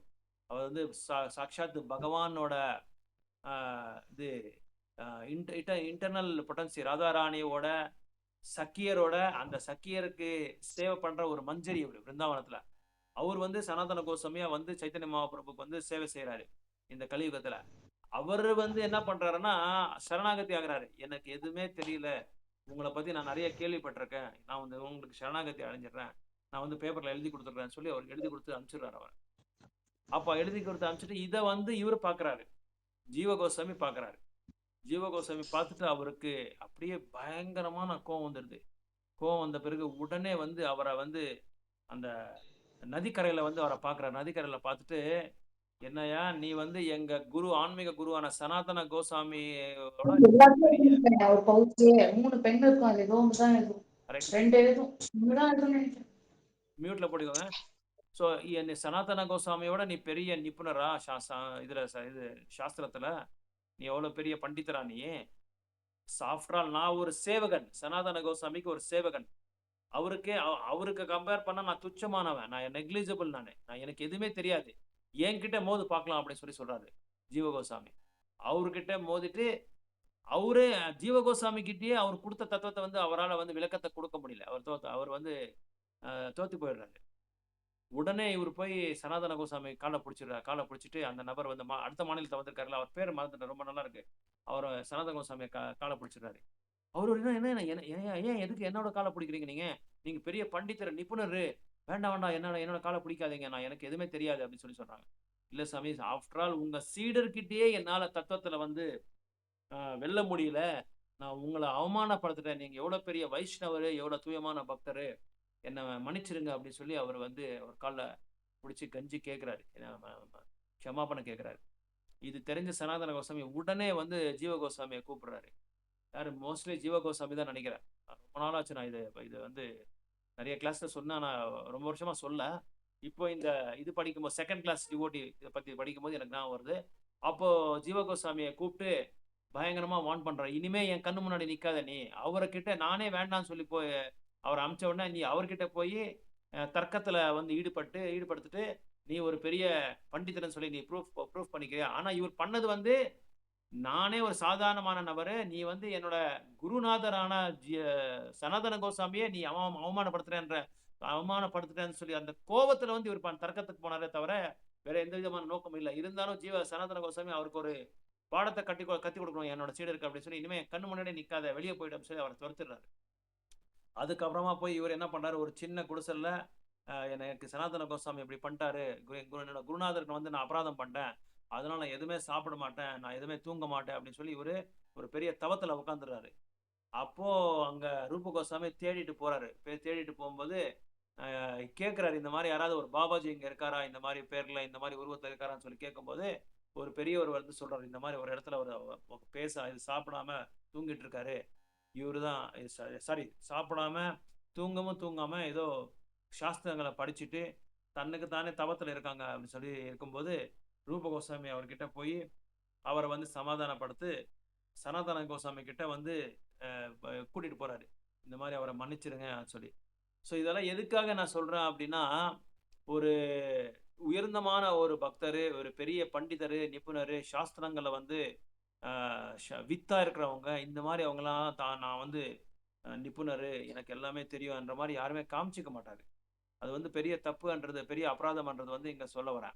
ஸோ செகண்ட் கிளாஸ் டிவோட்டி வந்து இந்த மாதிரி இது வாதா பிரதிவாதம் பண்ற அளவுக்கு வந்து அவர் சாஸ்திரங்களை சரியா படிக்கல, சாஸ்திரங்களை படிக்கல. ஆனா நம்பிக்கை இருக்கு, பகவான் மேலேயும் நம்பிக்கை இருக்கு, சாஸ்திரங்களை மேலேயும் நம்பிக்கை இருக்கு. ஸோ அவர் என்ன பண்றாருன்னா, firm fight in the procedure of devotion service and கிருஷ்ணருக்கு மேல ஒரு என்ன அபாரமான ஒரு நம்பிக்கை இருக்கு, பக்தி தொண்டு பண்ணலாம்னு சொல்லி. ஆனா he may sometimes fail to offer arguments and decisions on the strength of the revealed scriptures to an opposing party. யாராவது இந்த மாதிரி எதிர்த்தாப்புல நின்னா அவர்கிட்ட மோதுறதுக்கு வந்து இவருக்கு அந்த விதமான ஒரு இது இல்லை, அந்த அளவுக்கு அவர் வித்து கிடையாது. அதான் செகண்ட் கிளாஸ் டிவோட்டி அப்படி சொல்லி சொல்றாங்க. So but at the same time he is still undaunted within himself to his decision that Krishna is the supreme object of worship. ஆனா யாராவது வந்து அவங்கள வந்து அந்த பக்தியிலேருந்து விலங்குற மாதிரி யாராவது அவங்கள வந்து இது பண்ணா, ஆனா விளங்க மாட்டார், அவர் பக்தியிலேருந்து விளங்க மாட்டார். ஏன்னா அவருக்கு நல்லா புரிஞ்சிருச்சு, என்னோட ஆராதன தெய்வம் வந்து பகவான் கிருஷ்ணர் தான் அப்படின்னு சொல்லி நல்லா தெரியும். அதனால யார் வந்து எதை சொன்னாலும் அதை வந்து கேட்க மாட்டார், அதில் நம்பவும் மாட்டார். அது வந்து 2வது கிளாஸ் டிவோட்டி. 3வது கிளாஸ் டிவோட்டி பத்தி கனிஷ்ட அதிகாரி அப்படின்னு சொல்றாங்க. இந்த கனிஷ்ட அதிகாரி வந்து ரொம்ப ஸ்ட்ராங் ஃபெய்த் இல்லை, பகவான் மேல ஒரு தூய்மையான நம்பிக்கை இல்லை. அதுக்கப்புறம் என்ன பண்ணுவாங்க அப்படின்னா, இந்த சாஸ்திரங்களும் வந்து அவர் படிக்க மாட்டார் சரியா. At the same time does not recognize the decision of the revealed scriptures. So the neophyte's faith can be changed by sometime else. So இந்த கனிஷ்ட அதிகாரி பக்தர் என்ன பண்ணுவார் அப்படின்னா, ஒரு சிறு அளவுக்கு அவங்களுக்கு வந்து பக்தி மேல வந்து நம்பிக்கை இருக்கும், பகவான் மேல நம்பிக்கை இருக்கும், அதனால பக்திக்கு வந்துருவாரு.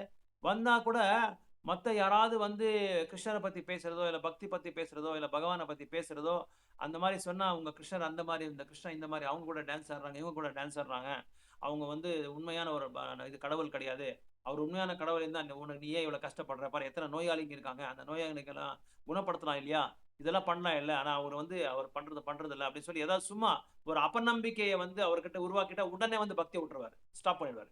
பக்தியை விட்டு அதை விலங்கி போயிடுவார், தன்னோட இதுக்கு போயிடுவார், அதாவது தன்னோட என்ன புலனின்பத்துக்காக போயிடுவார். அந்த அளவுக்கு ஒரு ஸ்ட்ராங்கான நம்பிக்கை அவர்கிட்ட இல்லை கனிஷ்ட அதிகாரி கிட்ட.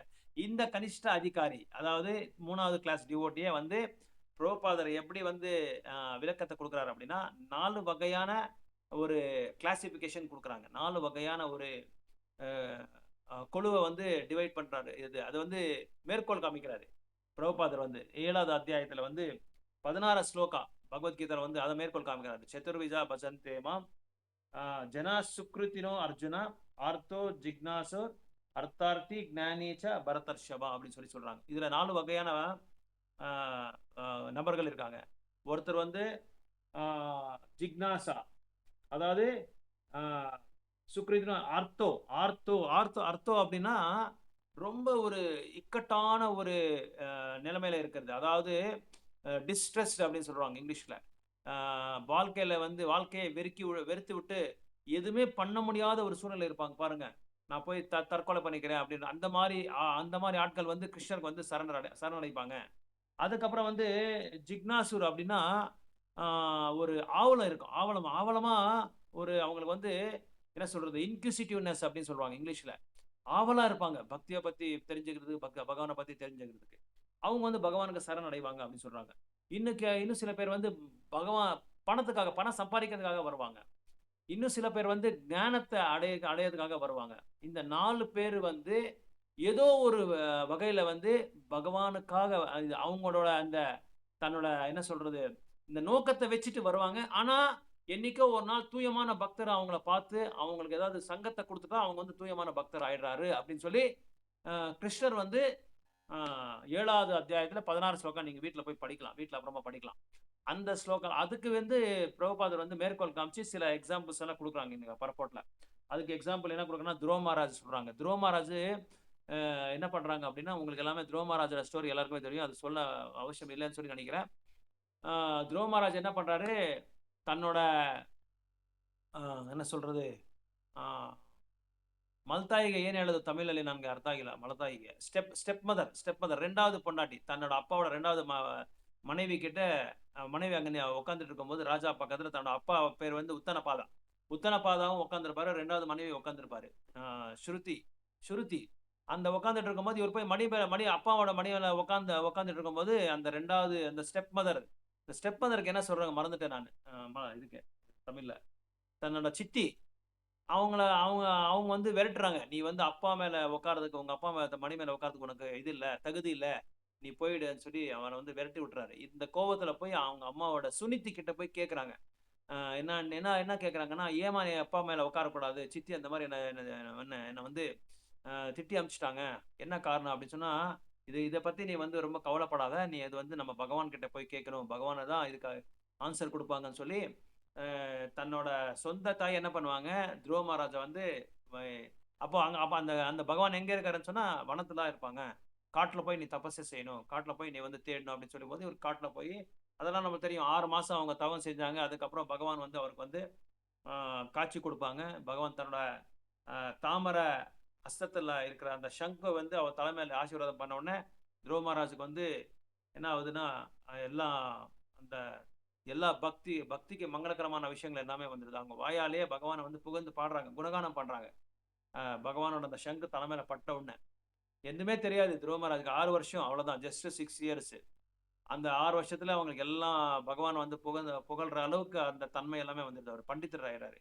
அப்போ அவர் எதுக்காக பகவான் கிட்ட போனார் அப்படின்னா, எங்க அப்பாவுக்கு இருக்கிற அந்த ராஜ்யம் இருக்க பாருங்க, அதுக்கு 1000 மடங்கு எனக்கு வந்து அதிகமா இருக்கிற ராஜ்யத்தை எனக்கு வேணும் அப்படின்னு சொல்லி அந்த ஒரு விருப்பத்தினால அந்த ஒரு ஆசைனால போனாரு. ஆனா பகவானை பார்த்த உடனே அவர் என்ன சொல்றாருன்னா, எனக்கு எந்த விதமான ஆசையும் இல்லை, இப்போ அந்த ஆசை உங்களை பார்த்த உடனே அந்த ஆசையெல்லாம் போயிடுச்சு. அது எப்படி வர்ணிக்கிறாங்க அப்படின்னா, பாகவதம்ல அந்த ஸ்லோகால வருது, எனக்கு டைமண்ட் மாதிரி நீங்க கிடைச்சிருக்கீங்க, வைரம் மாதிரி நீங்க கிடைச்சிட்டு இருக்கும்போது எனக்கு உடைஞ்சு போன அந்த கண்ணாடி துண்டு எனக்கு தேவையில்லை. அதாவது கண்ணாடி துண்டுனா இந்த பௌதிகமான ராஜ்யங்கள், அதை நம்ம வந்து சும்மா சின்ன சின்னதுக்கெல்லாம் நம்ம ஆசைப்படுறோம். அதாவது சைக்கிள் வாங்கி கொடுத்தா நம்ம பையனுக்கு, அவன் வந்து நெக்ஸ்ட் அவங்க ஃப்ரெண்ட்ஸை பார்த்துட்டு எனக்கு பைக் வாங்கி கொடுன்றான். பைக் வாங்கி கொடுன்னா கார் வாங்கி கொடுன்னு சொல்றான். கார் வாங்கி கொடுன்னா எனக்கு இம்போர்ட்டட் கார் வாங்கி கொடுன்னு சொல்லுவான். இம்போர்ட்டட் கார்னா பிறகு எனக்கு பெரிய பெரிய பெரிய பங்களா என் பேரை எழுதுன்பான். அதுக்கப்புறம் நான் ஃபாரின் கண்ட்ரிக்கு போறேன் அப்படின்னா, நான் இது யூரோப்பியன் டூர் போறேன்னு சொல்லுவான். இந்த மாதிரி சின்ன சின்ன ஆசைகளுக்கெல்லாம் நம்ம ஆசைப்படுவோம். ஆனா துருவ மகாராஜ் ஆசைப்பட்டது ஒரு பெரிய ராஜ்யத்துக்கே ஆசைப்படுறாரு. அதாவது துருவ மகாராஜோட ஃபோர் ஃபாதர் யாருன்னா பிரம்மா. ஸோ பிரம்மா அடைஞ்ச அந்த ராஜ்யத்துக்கு அந்த பிரம்மலோகம் மாதிரி எனக்கு வேணும் அப்படின்னு சொல்லி இது பண்றாங்க, ஆசைப்படுறாங்க. ஆனா பகவானை பார்த்த உடனே என்ன ஆகுறாங்க, அவர் தூயமான தன்னை வந்து தன்னோட இதயம் எல்லாமே தூய்மையாயிடுது. தன்னோட உணர்வு சித்தம் எல்லாமே தூய்மையான உடனே எனக்கு எதுவுமே வேண்டாம், நீங்க உங்களோட இது இருந்தா எனக்கு போதும், உங்களுக்கு சேவை பண்ணிட்டு இருந்தா எனக்கு போதும்னு சொல்லி அவர் வந்து சேஞ்ச் ஆயிடுறாரு. இது வந்து அர்த்தம் அப்படின்னா அர்த்தம் அப்படின்னா இந்த டிஸ்ட்ரெஸ்டு, ரொம்ப டிஸ்ட்ரெஸ்டான கண்டிஷன்ல இருக்கிறவங்களுக்கு வந்து இது உதாரணத்தை கொடுக்குறாரு. அடுத்தது என்ன உதாரணத்தை கொடுக்குறாரு அப்படின்னா கஜேந்திரா சாரி, இது வந்து பணத்துக்காக வருவாங்க இல்லையா, பணம் செல்வத்துக்காக வருவாங்கல்ல, அதுக்கு வந்து துருவ மகாராஜ் வந்து எக்ஸாம்பிள். ஸோ ஏதோ ஒரு விதத்துல வந்து பணத்துக்கோ செல்வத்துக்கோ வராங்க பகவான் கிட்ட. அது வந்து பகவானை பார்த்த உடனே இல்லை பக்தர்களை பார்த்த உடனே அந்த ஆசையை போயிட்டு பகவான் மேல அவங்களுக்கு ஈர்ப்பு வந்துடுது. நெக்ஸ்ட் கஜேந்திரன் என்ன பண்றாரு, அந்த முதல்ல வந்து தன்னோட காலை பிடிச்ச உடனே, ஏன்னா தன்னோட பின்பிறவில வந்து ஏதோ ஒரு குற்றத்தை செஞ்சிருக்கு, அதனாலதான் அந்த முதல்ல வந்து அதான் தன்னோட காலை பிடிக்குது. இதெல்லாம் உங்களுக்கு கஜேந்திர மோட்சத்துல நீங்க படிக்கலாம். ஸோ அது அது அந்த சமயத்துல யாரும் வந்து தனக்கு பாதுகாப்பு இல்லை, அவங்கள வந்து ரட்சணை பண்றதுக்கு எந்த நபரும் இல்லை. அதனால உடனே பகவானை கூப்பிடுறாங்க, ஏ கேசவா, நாராயணா, மாதவா, ஓ இந்த அப்புறம் வந்து இது முக்திநாதா, முகுந்தா, இதெல்லாம் கூப்பிடுறாரு. அதெல்லாம் கூப்பிட்ட உடனே பகவான் வந்து அவங்களுக்கு வந்து ஆறுதல் கொடுத்து அவங்கள வந்து காப்பாத்துறாரு. அதாவது கஷ்டமான ஒரு நேரத்தில் நம்ம கூட என்ன செய்யறோம், ஒரு ஆப்ரேஷன் நடக்குது, ஒரு சர்ஜரி நடக்குது, இல்லை நம்ம வீட்டில் ஏதோ ப்ராப்ளம் இருக்கு, இந்த மாதிரி சமயத்தில் வந்து நம்ம என்ன செய்யறோம், ஃபைனான்சியல் ப்ராப்ளம்ஸ், எக்கனாமிக்கல் ப்ராப்ளம்ஸ், சமுதாயத்தில் இருக்கிற இது பிரச்சனைகள், அப்புறம் வந்து பணத்துக்காக பிரச்சனைகள், அப்புறம் வந்து மற்ற இது ஸ்நேகிதர்லேருந்து அவங்க ஃப்ரெண்ட்ஸில் அவங்க சார்பாக ஒரு இது பிரச்சனைகள், இந்த வர பிரச்சனைலாம் வரும்போது நம்ம என்ன செய்யணும், உடனே பகவானை வந்து காலை பிடிக்கிறோம், எப்படியாவது என்னை காப்பாற்று, இவர் ஹாஸ்பிட்டலில் இருக்காங்க, அவங்க ஹாஸ்பிட்டல், அவங்க சர்ஜரி நடக்குது, உயிருக்காக போராடி இருக்காங்க அப்படின்னு சொல்லி அந்த சமயத்தில் என்ன பண்ணுவோம், நம்ம பகவானை வந்து வேண்டுவோம். அதே மாதிரி தன்னோட உயிருக்கு ஆபத்தாக இருக்கும்போது கஜேந்திரர் வந்து கிருஷ்ணருக்கு ப்ரே பண்ணுறாரு, கிருஷ்ணர் வந்து காப்பாற்றுறாரு. ஸோ அவர் என்ன பண்ணுறாரு, கிருஷ்ணர் காப்பாற்ற உடனே ஒரு லோட்டஸ் ஃப்ளவரை கொடுத்து பகவானுக்கு வந்து ஆஃபர் பண்ணுறாரு, அவர் பக்தராயிடுறாரு. இந்த மாதிரி ஏதோ ஒரு விஷயத்துல வந்து அவர் இந்த பணத்துக்காக இது கஷ்டமான ஒரு சூழ்நிலை நம்ம என்ன பண்றோம், பகவான் கிட்ட போறோம், அந்த பகவான் ஏதாவது நம்மளுக்கு அந்த சமயத்துல அந்த கருணையை காமிச்சா உடனே நம்ம பக்தர் ஆயிடுறோம் அப்படின்னு சொல்லி இந்த ஒரு ரெண்டாவது ஒரு கேட்டகரி, ரெண்டாவது குழு. மூணாவது குழு யார் சொல்றாங்கன்னா ஞானிகள், சனாதனா, சனந்தனா, சனத்குமாரா. இவங்க 4 பேர் வந்து பிரம்மாவோட மானசீக புத்திரர்கள். சனக்க, சனாதன, சனத்குமாரா அப்படின்னு சொல்லி 4 பேர்கள். இவங்க என்ன வந்து செயின்ட்லி பர்சன்ஸ், ருஷிமுனிவர்கள். இவங்க என்ன பண்ணுவாங்கன்னா ஞானிகள். இவங்க ஞானிகளோட முக்கியமான ஒரு கொள்கை என்னன்னா, பகவான் கிட்ட போய் பகவானோடையே நம்ம வந்து அணைங்கிறது. அதான் இவங்க ஞானிகளோட முக்கியமான ஒரு இது கொள்கை. அந்த ஞானிகள் கூட என்ன ஆகுறாங்க அப்படின்னா, அந்த தூய்மையான பக்தர்களோட தொடர்புல வந்தா அவங்க வந்து பக்தி தொண்டு இந்த ஒரு அருவவாத விட்டுட்டு அவங்க வந்து தூயமான பக்தர்கள் ஆகுறாங்க அப்படின்னு சொல்லி பிரபுபாதர் வந்து அவர் மேற்கோள் காமிக்கிறாரு. அதுதான் வைஸ்மேன் அப்படின்னு, WISC, பெரிய உயர்ந்த அறிவாளிகள், அவங்க கூட பக்தர் ஆயிடுறாங்க அப்படின்னு சொல்லி சொல்றாங்க. இதெல்லாம் கனிஷ்ட அதிகாரி, லாஸ்ட் 3rd கிளாஸ் டிவோட்டி, அந்த குழுல இவங்க எல்லாம் வராங்க, 4 பேரும் வராங்க. ஸோ அதே மாதிரி இது ஆர்வமா இருக்கிறது, நான் பக்தி பத்தி தெரிஞ்சுக்கணும், பகவானை பத்தி தெரிஞ்சுக்கணும், பகவான லீலையில பத்தி புரிஞ்சுக்கணும், கலிகள் என்னென்ன ஆகுதோ அதுக்கு எல்லாமே இது ஒரு சிறந்த ஒரு இது என்ன, சிறந்த ஒரு சேவை என்ன, இதை பத்தியெல்லாம் பக்தி பத்தி, பகவானை பத்தி, பகவான லீலைகளை பத்தி இதெல்லாம் தெரிஞ்சுக்கணும் அப்படின்னு சொல்லி ஆர்வமா இருக்கு பாருங்க. அவங்க யாரு அப்படின்னா பாகவதம் நம்ம பார்க்கலாம். நைமிஷாரண்யன்ற இடம் இருக்கு. யாருக்காவது கேள்விப்பட்டிருக்கீங்களா நைமிஷாரண்யன்ற இடம்? எத்தனை பேர் கேள்விப்பட்டிருக்கீங்க நைமிஷாரண்யன்ற இடம்? அது கொஞ்சம் விளக்கத்தை கொடுங்க, எங்க இருக்கு, அங்க என்ன நடந்தது? தூங்கிட்டீங்களா? ನೈಮಿಷಾರಣ್ಯನ್ ಮಾತಾಜಿ ಡೆಲ್ಲಿ ಕಡೆನಾ, ಕುರುಕ್ಷೇತ್ರ ಕಡೆ ಇದೆ ಅಂತ ಕೇಳಿದೀನಿ. ನೈಮಿಷಾರಣ್ಯ ಹತ್ರ ಬಂದ್ಬಿಟ್ರಿ ನೀವು. ಕುರುಕ್ಷೇತ್ರ ಹತ್ರ ಬಂದಿದ್ದೀರಾ, ಸ್ವಲ್ಪ ಹತ್ರನೇ ಬಂದಿದ್ದೀರಿ. ಇನ್ ಸ್ವಲ್ಪ ಆ ಕಡೆ ಈ ಕಡೆ ನೀವು ಯೋಚನೆ ಮಾಡ್ಬೇಕು. ನಿಮಿಷ ಮರು ಜಾಸ್ತಿ ಇದೆ, ಏನ್ ಮಾಡಕ್ಕೂ ಇರ್ಲಿ ಆಗಲ್ಲ. ವಯಸ್ಸಾದ್ರೆ ಎಲ್ರಿಗೂ ಆತರ ಬರ್ತಾ ಇರುತ್ತೆ. ನಾವು ಟ್ರೈ ಮಾಡಿ. ನೀವು ಮತ್ತೆ ಕರೆಕ್ಟಾಗಿ ಹೇಳ್ತಾ ಇದ್ದೀರಾ. ಇನ್ ಸ್ವಲ್ಪ ನೀವು ಪ್ರಯಾಣ ಸ್ವಲ್ಪ ಆ ಕಡೆ ತಿರುಗಿಸ್ಬೇಕಷ್ಟೇ ನೀವು. ಗೋಕುಲ್ ಪ್ರಭು. ಹೇಮಾ ಮಾತಾಜಿ, ಬೇರೆ ಹೇಮಾ ಮಾತಾಜಿ. ಉತ್ತರ ಪ್ರದೇಶ್ ಪ್ರಭು. Uttar Pradesh, correct, very good. Okay, Hema మాతాజీ, బేరికి హేమ మాతాజీ వాళ్ళు చెప్పండి. మీరు ಎಲ್ಲ ಸೈಲೆಂಟ್ గా ಉಂಟು. ಯಾಕೆ ಇಲ್ಲ ಪ್ರಭು? ಯಾಕೆ ಹುಷಾರಿಲ್ವಾ? ಹೌದು ಪ್ರಭು. Okay right. గోకుల్ ప్రభు చెప్పండి, ఉత్తరప్రదేశ్ లో ఎక్కడ? ఉత్తరప్రదేశ్లో ఎక్కడ అని తెలియదు ప్రభు. ఉత్తరప్రదేశ్లో అక్కడే వచ్చి భాగవతం చెప్పిండేది ప్రభు. సూత మహర్షి వచ్చి శౌనక మహర్షి వాళ్ళకి అంతా. Very good, right. సో ఇది వచ్చి సీతాపూర్ డిస్ట్రిక్ట్ అక్కడేమో వస్తుంది ప్రభు. Correct, exactly. సీతాపూర్ అనే ఒక ప్లేస్ ఉంది. లక్నో ఇంకా కరెక్ట్ గా 170 కిలోమీటర్లు. ఇది 70 కిలోమీటర్ 170 కిలోమీటర్ లక్నో ఇంకా. సీతాపూర్ అనే జాగాల சூத கோஸ்வாமிని ஆஹ்வானிஸ்தாரு. சூத கோஸ்வாமி வந்து வரவேற்கிறாங்க. யாரு?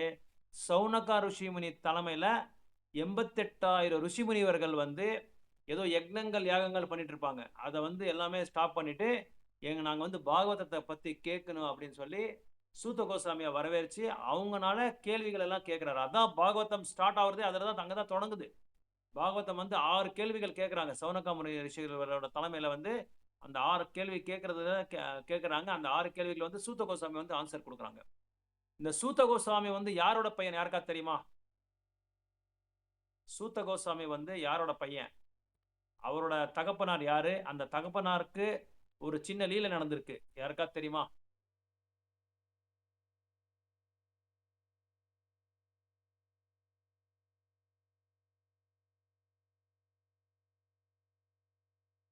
ஸோ இதே மாதிரி ஒரு தடவை சத்சங்கத்தை நடந்துட்டு இருக்கும்போது சூத கோஸ்வாமியோட தகப்பனார், அவங்க பேர் வந்து ரோமஹர்ஷன சுதா அப்படின்னு சொல்லி பேரு. அந்த ரோமஹர்ஷன சுதா வந்து இது மேல வியாசாசன் மேல உட்காந்துட்டு பாகவதத்தை சொற்பொழிப்பு கொடுத்துட்டு இருப்பாங்க. அந்த பாகவத சொற்பொழிப்பு கொடுத்துட்டு இருக்கும்போது இங்க என்ன புரோட்டோகால் அப்படின்னு, என்ன ரூல் அப்படின்னா, யார் வந்தாலும் அந்த வியாசாசன்ல இருந்து நம்ம இறங்கி வணங்கணும்ன்ற ஒரு அவசியம் கிடையாது.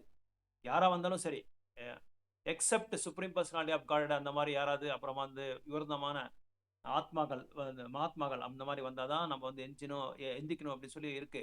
ஆனா இவர் என்ன பண்றாரு, அந்த அகங்காரத்துல பலராமர் வர்றாரு. பலராமர் வந்துட்டு இருந்தா கூட இவர் பாட்டிக்கு ஒரு உபன்யாசம் கொடுத்துட்டே இருக்காரு. அப்போ பலராமருக்கு கோவம் வந்து குசா கிராஸ் ஒன்று எடுத்து அவன் மேல எடுத்து அப்படி போட்டாரு. போட்ட உடனே அவர் அப்படியே லெஃப்ட் த பாடி, அவர் உடலை விட்டுறாரு. நான் வந்து கூட இவருக்கு அந்த அளவுக்கு அகங்காரம் இருக்கா, அவர் பெரிய பாகவதோத்தமாச்சாரியானா அப்படின்னு சொல்லி இது பிரசங்கத்தை கொடுத்துட்டு இருக்காங்க, எவ்வளோ இது இருக்கு இவங்களுக்குன்னு சொல்லி அந்த இதை எடுத்து அப்படியே அது மேலே அவங்க மேலே போட்டுறாங்க. அந்த கூசா கிராஸ் அப்படியே தர்பே ஆடுவாங்களா, அந்த தர்பையை எடுத்து அவங்க மேலே போட்ட உடனே அவர் இறந்துடுறாரு. அப்புறம் இங்க இருக்கிறெல்லாம் இந்த ரிஷிமுனிவர்கள்லாம் கேட்குறாரு, பலராமரே நீங்க அவர் பண்ணது என்னமோ சரியா போச்சு, நீங்க பண்ணதானா இங்க இப்போ எங்களுக்கு பாகவதம் சொல்றதுக்கு யாருமே இல்லையே, இப்போ யாரை வந்து நாங்கள் இது பண்ணுறது, யாரோட அடைக்கலம் நாங்கள் எடுக்கிறது அப்படின்னு சொல்லி கேட்கும்போது பலராமர் வந்து இந்த சூத கோஸ்வாமியை வந்து கூப்பிட்டு நீங்கள் வந்து உபன்யாசம் கொடுங்கன்னு சொல்லி சொல்லுவாங்க. இது ஜஸ்ட் ஒரு சின்ன லீலை அங்கே நடந்திருக்கிறது. அந்த ஒரு அவரோட பையன்தான் இவர் சூத கோஸ்வாமி, ரோமஹர்ஷன சுத்தா அப்படின்னு சொல்லி சொல்கிறாங்க. ஸோ அதனால் இங்கே இந்த 4 வகையான இவங்க இருப்பாங்கல்ல, அந்த நபர்கள், இவங்க வந்து பகவானுக்கு சரணடைவாங்க. காரணம் என்னன்னா, அவங்களுக்கு வந்து ரொம்ப இந்த வெறுத்து போன வாழ்க்கையை வந்து சீர்படுத்துறதுக்காக பகவான் கிட்ட வராரு. அப்புறம் வந்து செல்வத்துக்காக, பணத்துக்காக பகவான் கிட்ட வருவாங்க. அதுக்கப்புறம் வந்து என்ன பண்ணுவார் அப்படின்னா, ஞானத்தை அடையிறதுக்காக பகவான் கிட்ட வராங்க. அதுக்கப்புறம் வந்து ஆர்வம், அந்த ஆர்வத்துக்காக பகவான் கிட்ட வராங்க. இந்த 4 வகையான ஒரு இவங்களை வந்து என்ன சொல்றாங்க அப்படின்னா, ஆர்த்தோ, ஜிக்னாசுர், அர்த்தார்த்தி, ஞானி அப்படின்னு சொல்லி சொல்றாங்க. இவங்க எல்லாம் என்ன சொல்றாங்க, பகவானை வந்து ஏதோ ஒரு வழியில வந்து இந்த ஆசைகளை வச்சுக்கிட்டு பகவானுக்கிட்ட சரணடைவாங்க. ஆனா சரணடைஞ்சா கூட அவங்க வந்து என்ன அந்த ஆசை இருந்தாலும் ஏதோ ஒரு விதத்துல சில நாள் ஆன பிறகு, சில வருடங்கள் ஆன பிறகு அவங்க வந்து பகவானுக்கு வந்து பக்தர் ஆயிடுறாங்க. ஏன்னா தூயமான பக்தரோட ஒரு கான்டாக்ட் வருதுனால அவங்க தூயமான பக்தர் ஆயிடுறாங்க. ஆனா இன்னொரு இதுல வந்து மேற்கோள் காமிக்கிறார் பகவத்கீதையில பகவான் இதுல இவரு பிரபுபாதர் என்ன மேற்கோள் காமிக்கிறாங்கன்னா, யாரு ஒருத்தர் வந்து பகவானோடக்கு பக்தர் ஆக முடியாது அப்படின்னா, தன்னோட பாவங்களை எல்லாமே வந்து பாவங்களை வந்து விலக்கி விட்டு உயர்ந்தமான புண்ணியங்கள் அடைகிறாங்க. உயர்ந்தமான புண்ணியங்கள் அடையும் போது அப்போ வந்து அவருக்கு தகுதி வருது அப்படின்னு சொல்றாரு. தூயமான பக்தி தொண்டு பண்றதுக்கு வந்து தகுதி வருது அப்படின்னு சொல்லி இந்த நம்ம படிச்ச லாஸ்ட் பேராகிராஃப்ல சொல்றாங்க. 7th chapter Bhagavad Gita and they have all been accepted as pious. இவங்க எல்லாமே புண்ணிய காரியங்கள் செஞ்சவங்க. இந்த 4 பேர் வந்து pious activities, புண்ணியவான்கள் அப்படின்னு சொல்லி சொல்லுவாங்க. So without becoming pious, no one can come to the devotion service அப்படின்றாங்க. ஸோ புண்ணிய காரியங்கள் பண்ணாம பக்தி தொண்டுக்கு வர முடியாது அப்படின்னு சொல்றாங்க. It is explained in Bhagavad Gita that only one who has continuously executed pious activities and whose sinful reactions in life have completely stopped can take the Krishna consciousness. So தூயமான புண்ணிய காரியங்கள் செய்யாம பக்தி தொண்டுக்கு வர முடியாது. அதே மாதிரி பாவங்களை வந்து ஜீரோ பண்ணிட்டு தான் அவன் வந்து பக்தி தொண்டுக்கே வர முடியும். அப்படி அது இல்லைன்னா வர முடியாது அப்படின்னு சொல்லி ஒரு ஸ்லோகாவே இருக்கு. அந்த ஸ்லோகா ரொம்ப அருமையான ஸ்லோகா. அந்த ஸ்லோகா வந்து மேற்கோள் காமிக்கிறாரு இவர் ஸ்ரீல பிரபுபாதர். அது வந்து நல்ல ஸ்லோகா, அது நான் மறந்துட்டேன். சரி, ஓகே. ஸோ அதனால இங்க இந்த 3 வகையான அந்த பக்தர்களை பத்தி சொல்றாங்க. ஸோ இங்க நம்ம ஸ்டாப் பண்ணலாம். வேற இப்போ நம்ம சொன்னதுல நீங்க யாராவது சமரைஸ் பண்ண முடியுமா? சிம்பிளா சமரைஸ் பண்ண முடியுமா? இல்லை கேள்விகள் ஏதாவது இருக்கா, டவுட்ஸ் ஏதாவது இருந்தால் நீங்க கேட்கலாம். ஏன்னா அடுத்த இன்னொரு 2 பேஜ் வந்து நம்ம அடுத்த கிளாஸ்ல பார்க்கலாம். ஏன்னா ஒரே தடவை எல்லாமே சொல்லிட்டா கொஞ்சம் கன்ஃபியூஸ் ஆயிடுது. அதனால தான் நான் வந்து ஸ்லோவா நம்ம போறேன். யாருக்காவது ஏதாவது கேள்விகள் இருந்தால் கேட்கலாம். இல்லை நீங்க கருத்துக்கள் இருந்தால் கூட நீங்க சொல்லலாம். நீங்க பேசணும். ஆக்சுவலா நம்ம எல்லாமே பேசணும். நம்ம பேசாம இருந்தால் எல்லாம் மறந்துடுவோம். இப்போ மாதாஜி சொல்லிட்டு இருந்தாங்க, அவருக்கு நான் பாருங்க ட்ரை பண்றாங்க மஞ்சுளா மாதாஜி, ஆனா எனக்கு மறவு இருக்கு அப்படின்றாங்க. அதனால அந்த மறக்கிறது காரணம் என்னன்னா, நம்ம வந்து பேசிட்டே இருக்கணும். இதை பத்தி பேசிட்டே இருக்கணும். பேச பேச நம்ம மறக்க மாட்டோம். அதை வந்து நம்மளுக்கு ஞாபகப்படுத்தும். அதனால நிறைய பேசணும். ஓப்பனா நம்ம பேசினாதான் நம்மளுக்கு எல்லாமே ஞாபகம் வரும். அதுக்கப்புறம் படிக்கணும்ன்ற ஒரு பயமும் வரும் நம்மளுக்கு. படிக்கணும். அப்புறம் வந்து சத்சங்கத்துல நம்ம என்னென்ன வந்து கேட்டிருக்கோமோ அதெல்லாமே நம்ம எழுதி வச்சுக்கலாம். அதை வந்து நம்ம எழுதி வச்சுக்கிட்டு நம்ம வந்து ಕೇಳಬೇಕು. ಬೇಕಾದಷ್ಟು ಕೇಳ್ಬೇಕು ಅನ್ಕೊಂಡಿದ್ದೀನಿ, ಆದ್ರೆ ಈ ಕ್ಲಾಸಸ್ ಅಲ್ಲಿ ಇಲ್ಲ. ನಿಮ್ ಫೋನ್ ಮೂಲಕ ನಾನು ನಿಮ್ ಜೊತೆ ಮಾತಾಡ್ಬೇಕು ಅನ್ಕೊಂಡಿದ್ದೀನಿ. ನೀವು ಇವತ್ತು ಅವಕಾಶ ಕೊಡ್ತೀರಾ, ಅವತ್ತು ನನ್ಗೆ ಬೇಕಾದಷ್ಟು ಡೌಟ್ಸ್ ಇದೆ. ಅದೆಲ್ಲ ನನ್ಗೆ ನೀವು ತಿಳಿಸ್ಕೊಡ್ಬೇಕು. ಈಗ ಸದ್ಯಕ್ಕೆ ಬೇಡ, ಇದು ಕ್ಲಾಸಸ್ ನಡೀತಾ ಇದೆ. ನಿಮ್ಮ ಕಾಲ್ ಮುಖಾಂತರ ನಾನು ನಿಮ್ಗೆ ಕೇಳ್ಕೊಂತೀನಿ. ಕೇಳ್ತೀನಿ, ನಾನು ಸ್ವಲ್ಪ ತಿಳಿಸ್ಕೊಡಿ ನನಗೆ. ಕೇಳಿ, ಯಾವಾಗಾದ್ರೂ ನೀವು ಕೇಳ್ಬೋದು ಅಗತ್ಯವಾಗಿ. ஓகே, வேற யாருக்காவது டவுட் இருக்குங்களா? சரி, ஒரு 4-5 கேள்வி எழுதிக்கோங்க. 4-5 கேள்வி நான் கேட்குறேன், நீங்க எழுதி வச்சுக்கோங்க. ஸ்டார்ட் பண்றேன். கொஸ்டின் நம்பர் 1, தூய்மையான பக்திக்கு வந்து வரையறை நீங்க சொல்லணும் அடுத்த வாரம். அதுக்கு வந்து அந்த ஸ்லோகாஸ், அந்த வரையறை என்ன, பக்திக்கு வரையறை என்ன, அந்த டெஃபினேஷன் என்ன, அதுக்கு வந்து ஆன்சர், அது வந்து விளக்கம், அதை நீங்க ஒரு 2 மினிட்ஸ் விளக்கணும் அதை பத்தி. கொஸ்டின் நம்பர் 2, 6 வகையான குணங்கள் என்ன பக்தி தொண்டுக்கு? தூயமான பக்தி தொண்டு பண்ண 6 குணங்கள் நம்மளுக்கு என்னென்ன 6 குணங்கள்? அந்த 6 குணங்களை வந்து நீங்க ஜஸ்ட் ஒன் வேர்ட் சென்டென்ஸோ இல்ல 2 வேர்ட் சென்டென்ஸோ மாதிரி நான் எனக்கு சொல்லணும். கொஸ்டின் நம்பர் 3, எழுதிட்டு இருக்கீங்களா எல்லாருமே? எழுதுற பிரபு. ஓகே.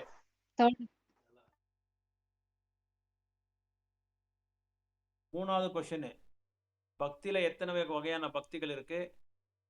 அது எந்தெந்த அந்த பேர் என்ன?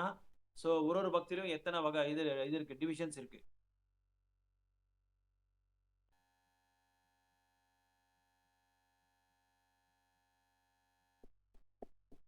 அதுக்கப்புறம் நெக்ஸ்ட், சாஸ்திரங்களை வந்து நம்ம எதுக்கு படிக்கணும், என்ன காரணம்? இப்போ நிறைய பேர் கேட்பாங்க, என்னப்பா எதுக்குப்பா கீதை படிக்கிற, என்னத்துக்குப்பா பாகவதம் படிக்கிற, எதுக்குப்பா ராமாயணம் படிக்கிற? அப்போ அவங்க அப்படி கேட்குறவங்களுக்கு நீங்க என்ன ஆன்சர் கொடுக்குறீங்க?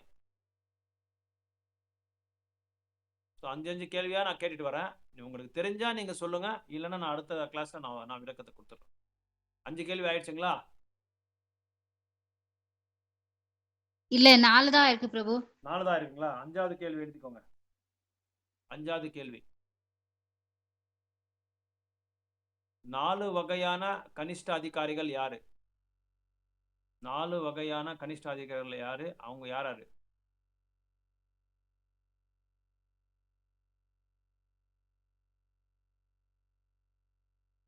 ஆறாவது கேள்வி, லாஸ்ட் கேள்வி, ஃபைனல். ஆன்மீக குரு மற்றும் கிருஷ்ணரு சமானமா? அப்படி சமானமானா அதுக்கு வந்து நீங்க விளக்கத்தை கொடுக்கணும். ಕೃಷ್ಣ ಪ್ರಭು ಕನ್ನಡದಲ್ಲಿ ಹೇಳಿ ಪ್ರಭು ಈ ಕ್ವಶನ್. ಆಧ್ಯಾತ್ಮಿಕ ಗುರು ಮತ್ತು ಭಗವಂತ ಶ್ರೀಕೃಷ್ಣ ಇಬ್ರು ಸಮಾನವೇ? ಆ ತರ ಸಮಾನ ಆದ್ರೆ ಅದಕ್ಕೆ ನೀವು ಅದಕ್ಕೆ ಇದು ವೃತ್ತಾಂತ ಕೊಡ್ಬೇಕು. ಅಲ್ಲದೆ ಹೇಳಿದಿರಲ್ವಾ ಆ? 6 ಕ್ವಶನ್ ಸ್ವಲ್ಪ ಕನ್ನಡದಲ್ಲಿ ತಿಳಿಸಿ ನಮ್ಗೆ ತಿಳಿಸಿ. ಸ್ವಲ್ಪ. ತಿಳಿಸ್ತೀನಿ. ಹ್ಮ್. ಸೊ ಮೊದಲನೇ ಹೇಮಮಾದೇವಿ ಬರ್ದಿದ್ದೀರಾ ನೀವೆಲ್ಲ ರಾಸ್ಕೊಂಡಾರ ಅಂತ? రాసుకుంటాను ప్రభు. ಅದು ಕೊಂಚ ಮಟ್ಲೆ ಕನ್ನಡ చెప్తారా వాళ్ళకి? ಊಮೆಯಾದ ಭಕ್ತಿಯನ್ನ ಶುದ್ಧ ಭಕ್ತಿ ಕನ್ನಡ. ಶುದ್ಧ ಭಕ್ತಿ ಯಾವುದು? ಭಕ್ತಿಗೆ ವೃತ್ತಾಂತ ಮೊದಲನೇದು. ಭಕ್ತಿ ಅಂದ್ರೆ ಉತ್ತಮ ಭಕ್ತಿ ಅಂದ್ರೆ ವೃತ್ತಾಂತ, ಅದಕ್ಕೆ ಅರ್ಥ, ಅದಕ್ಕೆ ಬಂದು ನೀವು ಇದು ಅದನ್ನ ಎಕ್ಸ್ಪ್ಲೈನ್ ಮಾಡಬೇಕು, ವಿವರಿಸಬೇಕು. ಓಕೆ. ಎರಡನೇದು ಶುದ್ಧ ಭಕ್ತಿ ಮಾಡಿದ್ರೆ ನಮಗೆ ಯಾವ ಗುಣಗಳು ಬರುತ್ತೆ? ಎರಡನೇದು ಶುದ್ಧ ಭಕ್ತಿ ಮಾಡಿದ್ರೆ ನಮ್ಗೆ ಯಾವ ಗುಣಗಳು ಬರುತ್ತೆ? ಎಷ್ಟು ಗುಣಗಳು ಬರುತ್ತೆ? ಯಾವ ಗುಣಗಳು ಬರುತ್ತೆ? ಮೂರನೇದು ಎಷ್ಟು ವಿಧವಾದ ಭಕ್ತಿಗಳಿದೆ ಅದರ ಹೆಸರು ಹೇಳಬೇಕು. ನಾಲ್ಕನೇದು ಬಂದು ನಾಲ್ಕನೇದು ಏನ್ ಮಾತಾಡಿ? ಶಾಸ್ತ್ರ ನಾವು ಹೇಗೆ ಓದಬೇಕು? ಶಾಸ್ತ್ರಗಳನ್ನ ನಾವು ಓದೋದಿಕ್ಕೆ ಕಾರಣ ಏನು? ಏನಕ್ಕೆ ಓದ್ಬೇಕು ನಾವು ಶಾಸ್ತ್ರಗಳನ್ನ?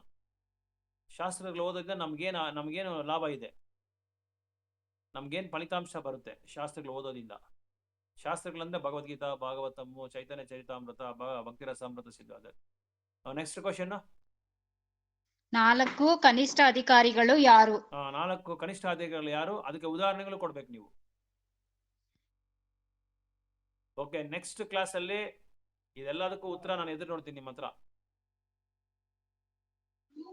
ಪ್ರಭು ಇದು ಕನಿಷ್ಠ ಅಧಿಕಾರಿಗಳು ಅಂದ್ರೆ ಯಾರು? ಇದರಲ್ಲಿ ಕ್ವಶನ್ ಸ್ವಲ್ಪ ಡೌಟ್ ಇದೆ. ಕನಿಷ್ಠ ಅಂದ್ರೆ ಈಗ 3 ಕ್ಲಾಸ್ ಇದೆ ಹೇಳಿದ್ನಲ್ಲ, ಉತ್ತಮ ಅಧಿಕಾರಿ, ಮಧ್ಯಮ ಅಧಿಕಾರಿ, ಕನಿಷ್ಠ ಅಧಿಕಾರಿ. ಕನಿಷ್ಠ ಅಧಿಕಾರಿ ಅಂದ್ರೆ ಮೂರನೇ ಲೆವೆಲ್ ಇರೋರು. ಕನಿಷ್ಠ ಅಂದ್ರೆ ನಮ್ಗೆ ಗೊತ್ತಲ್ಲ, ಕನಿಷ್ಠ ಪಕ್ಷ ಸ್ವಲ್ಪ ಆದ್ರೂ ಕೊಡಪ್ಪ ಅಂತಿರಲ್ಲ ನಾವು, ಅಂದ್ರೆ ತುಂಬಾ ಕಡಿಮೆ ಅಂತ. ಕನಿಷ್ಠ ಪಕ್ಷ ಒಂದು 5 ರೂಪಾಯಿ ಕಡಿಮೆ ಮಾಡಪ್ಪ ಅಂತ ಕೇಳ್ತಿರಲ್ಲ ನಾವು ವ್ಯಾಪಾರದಲ್ಲಿ, ಆತರ. ಕನಿಷ್ಠ ಅಂದ್ರೆ ತುಂಬಾ ಲೋವೆಸ್ಟ್, ಕೀಳ್ಮಟ್ಟ ಅಂತ. ಬೇರೆಯವ್ರಿಗಿಂತ ಇವರಿಬ್ಬರಿಗೂ ಕಂಪೇರ್ ಮಾಡಿದ್ರೆ ಅವರು ಕೀಳ್ಮಟ್ಟ ಅಂತ. 3 ತರಗತಿಯವರು ಇದ್ದಾರೆ. ಮೊದಲನೇ ತರಗತಿ, ಎರಡನೇ ತರಗತಿ, ಮೊದಲನೇ ಶ್ರೇಷ್ಠವಾದ ಭಕ್ತರು, ಎರಡನೇ ಶ್ರೇಷ್ಠವಾದ ಭಕ್ತರು, ಮೂರನೇ ಶ್ರೇಷ್ಠವಾದ ಭಕ್ತರು. ಈ ಮೊದಲನೇ ಶ್ರೇಷ್ಠವಾದ ಭಕ್ತರಿಗೆ, ಎರಡನೇ ಶ್ರೇಣಿ ಭಕ್ತರಿಗೆ ಇವರು ತುಂಬಾ ಕಡಿಮೆ ಅಂತ ಅರ್ಥ ಭಕ್ತಿನಲ್ಲಿ. ಅರ್ಥ ಆಯ್ತಾ ಮೊದಲೇ? ಅರ್ಥ ಆಯ್ತು ಪ್ರಭು. ಅದು ಮೊದಲನೇ ಶ್ರೇಣಿ ಭಕ್ತಿ, ಎರಡನೇ ಶ್ರೇಣಿ ಭಕ್ತಿ, ಮೂರನೇ ಶ್ರೇಣಿ ಭಕ್ತಿ. ನೀವು ಈ ಪುಸ್ತಕ ತಗೊಳ್ಳಿ ಮೊದಲು, ಯಾಕಂದ್ರೆ ಈ ಕ್ಲಾಸ್ ಅಟೆಂಡ್ ಮಾಡ್ಬೇಕಂದ್ರೆ ಈ ಪುಸ್ತಕ ತಗೋಬೇಕು ನೀವು. ಹೌದಾ? ಸರಿ ಪ್ರಭು, ನಾನು ಅದು ಇದ್ ಮಾಡ್ತೀನಿ, ಎತ್ಕೊಂತೀನಿ ನಾನು. ಓಕೆ. ಕನ್ನಡದಲ್ಲಿ ಭಕ್ತಿ ರಸಾಮೃತ ಸಿಂಧು ಅಂತ ಹೆಸರು ಇದಕ್ಕೆ. ಓಕೆ. ಹರೇ ಕೃಷ್ಣ. குரு மகாராஜ் சானா கிரிட்டிக்கல் கண்டிஷன்ல இருக்காரு. குரு மகாராஜ் வந்து இது ஐசியூல இருக்காரு. எல்லா பக்தர்களுக்கும், உங்க தெரிஞ்ச பக்தர்களுக்கு குரூப்ல எல்லாம் ஷேர் பண்ணுங்க, எல்லா பக்தர்களுக்கும் சொல்லுங்க. சீரியஸா ரொம்ப கட்டோரமா நம்ம வந்து ப்ரேயர் பண்ணோம். நரசிம்மருக்கு, பஞ்சதத்துவக்கு, ராதா மாதவுக்கு, ஜெகநாத் பலதேவ் சுபத்ராக்கு, அவங்க பகவான் குரு மகாராஜ் வந்து சீக்கிரமா வந்து ரிகவர் ஆகணும், சீக்கிரமா குணமாகணும். அதனால நம்ம இப்ப என்ன செய்யறோம்னா, உக்ரம் வீரம் மகாவிஷ்ணு ஒரு 8 தடவை சொல்றோம் எல்லாருமே குரு மகாராஜ்காக, இங்க வந்த பக்தர்களுக்காக, இந்த பக்தரோட ஆரோக்கியத்துக்காக, பக்திக்காக, பக்தியோட வளர்ச்சிக்காக நம்ம வந்து இப்போ உக்ரம் வீரம் விஷ்ணு வந்து 8 தடவை நரசிம்ம கவசம் நம்ம சொல்றோம். சேர்ந்தே எல்லாம் சொல்றோம் 8 டைம். ஓகே, ஸ்டார்ட் பண்ணலாம். உக்ரம் வீரம் மகாவிஷ்ணும் ஜலந்தம் சர்வதோமுகம் நரசிம்மம் பீஷணம் பத்ரம் பத்யம் நமாமியம். உக்ரம் வீரம் மகாவிஷ்ணும் ஜலந்தம் சர்வதோமுகம் நரசிம்மம் பீஷணம் பத்ரம் யாருமே 1-2 பேர் தான் சொல்றாங்க நினைக்கிறேன். ஓகே. உக்ரம் வீரம் எல்லாருமே மகாவிஷ்ணு சேர்ந்து சொல்லுங்க. உக்ரம் வீரம் மகாவிஷ்ணும் ஜலந்தம் சர்வதோமுகம் ज्वलन्तं सर्वतोमुखं नरसिंहं भीषणं भद्रं मृत्योर्मृत्योर्नमाम्यहम् उग्रं वीरं महाविष्णुं ज्वलन्तं सर्वतोमुखं नरसिंहं भीषणं भद्रं मृत्योर्मृत्योर्नमाम्यहम् उग्रं वीरं महाविष्णुं ज्वलन्तं सर्वतोमुखं नरसिंहं भीषणं भद्रं मृत्योर्मृत्योर्नमाम्यहम् उग्रं वीरं महाविष्णुं ज्वलन्तं सर्वतोमुखं नरसिंहं भीषणं भद्रं मृत्योर्मृत्योर्नमाम्यहम् नरसिंहं भीषणं भद्रं मृत्योर्मृत्युं नमाम्यहम्। श्री श्री नरसिंहदेव भगवान की जय। लक्ष्मी नरसिंहदेव भगवान की जय। विघ्न विनाशक जय नरसिंहदेव भगवान की जय। श्री प्रभुपाद की जय। श्री श्री जगन्नाथ देव, श्री श्री राधा माधव, श्री श्री गौनिताय जगन्नाथ तत्व की जय। श्रीला प्रभुपाद की जय। श्रीला गुरुदेव की जय। श्रीताई गौर प्रेमानंदे। हरि हरि बोल। हरे कृष्ण। எல்லாருக்குமே हरे சத்குரு कृष्ण நமஸ்காரம். प्रभु। थैंक यू प्रभु, थैंक यू माताजी. हरे कृष्ण. ரொம்ப நன்றி. हरे कृष्ण. हरे कृष्ण हरे कृष्ण. हरे प्रभु कृष्ण. हरे कृष्ण. हरे कृष्ण हरे कृष्ण. हरे कृष्ण. हरे कृष्ण प्रभु। हरे कृष्ण. प्रभु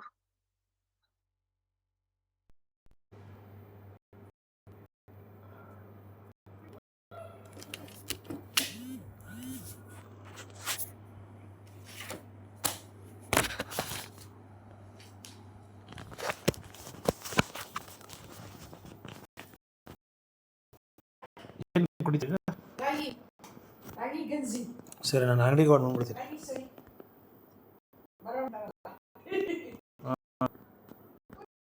ಜಾಸ್ತಿ ಕುಡಿಬಿಡಲಿ, ಸ್ವಲ್ಪ ಸ್ವಲ್ಪನೇ ಮಾಡು.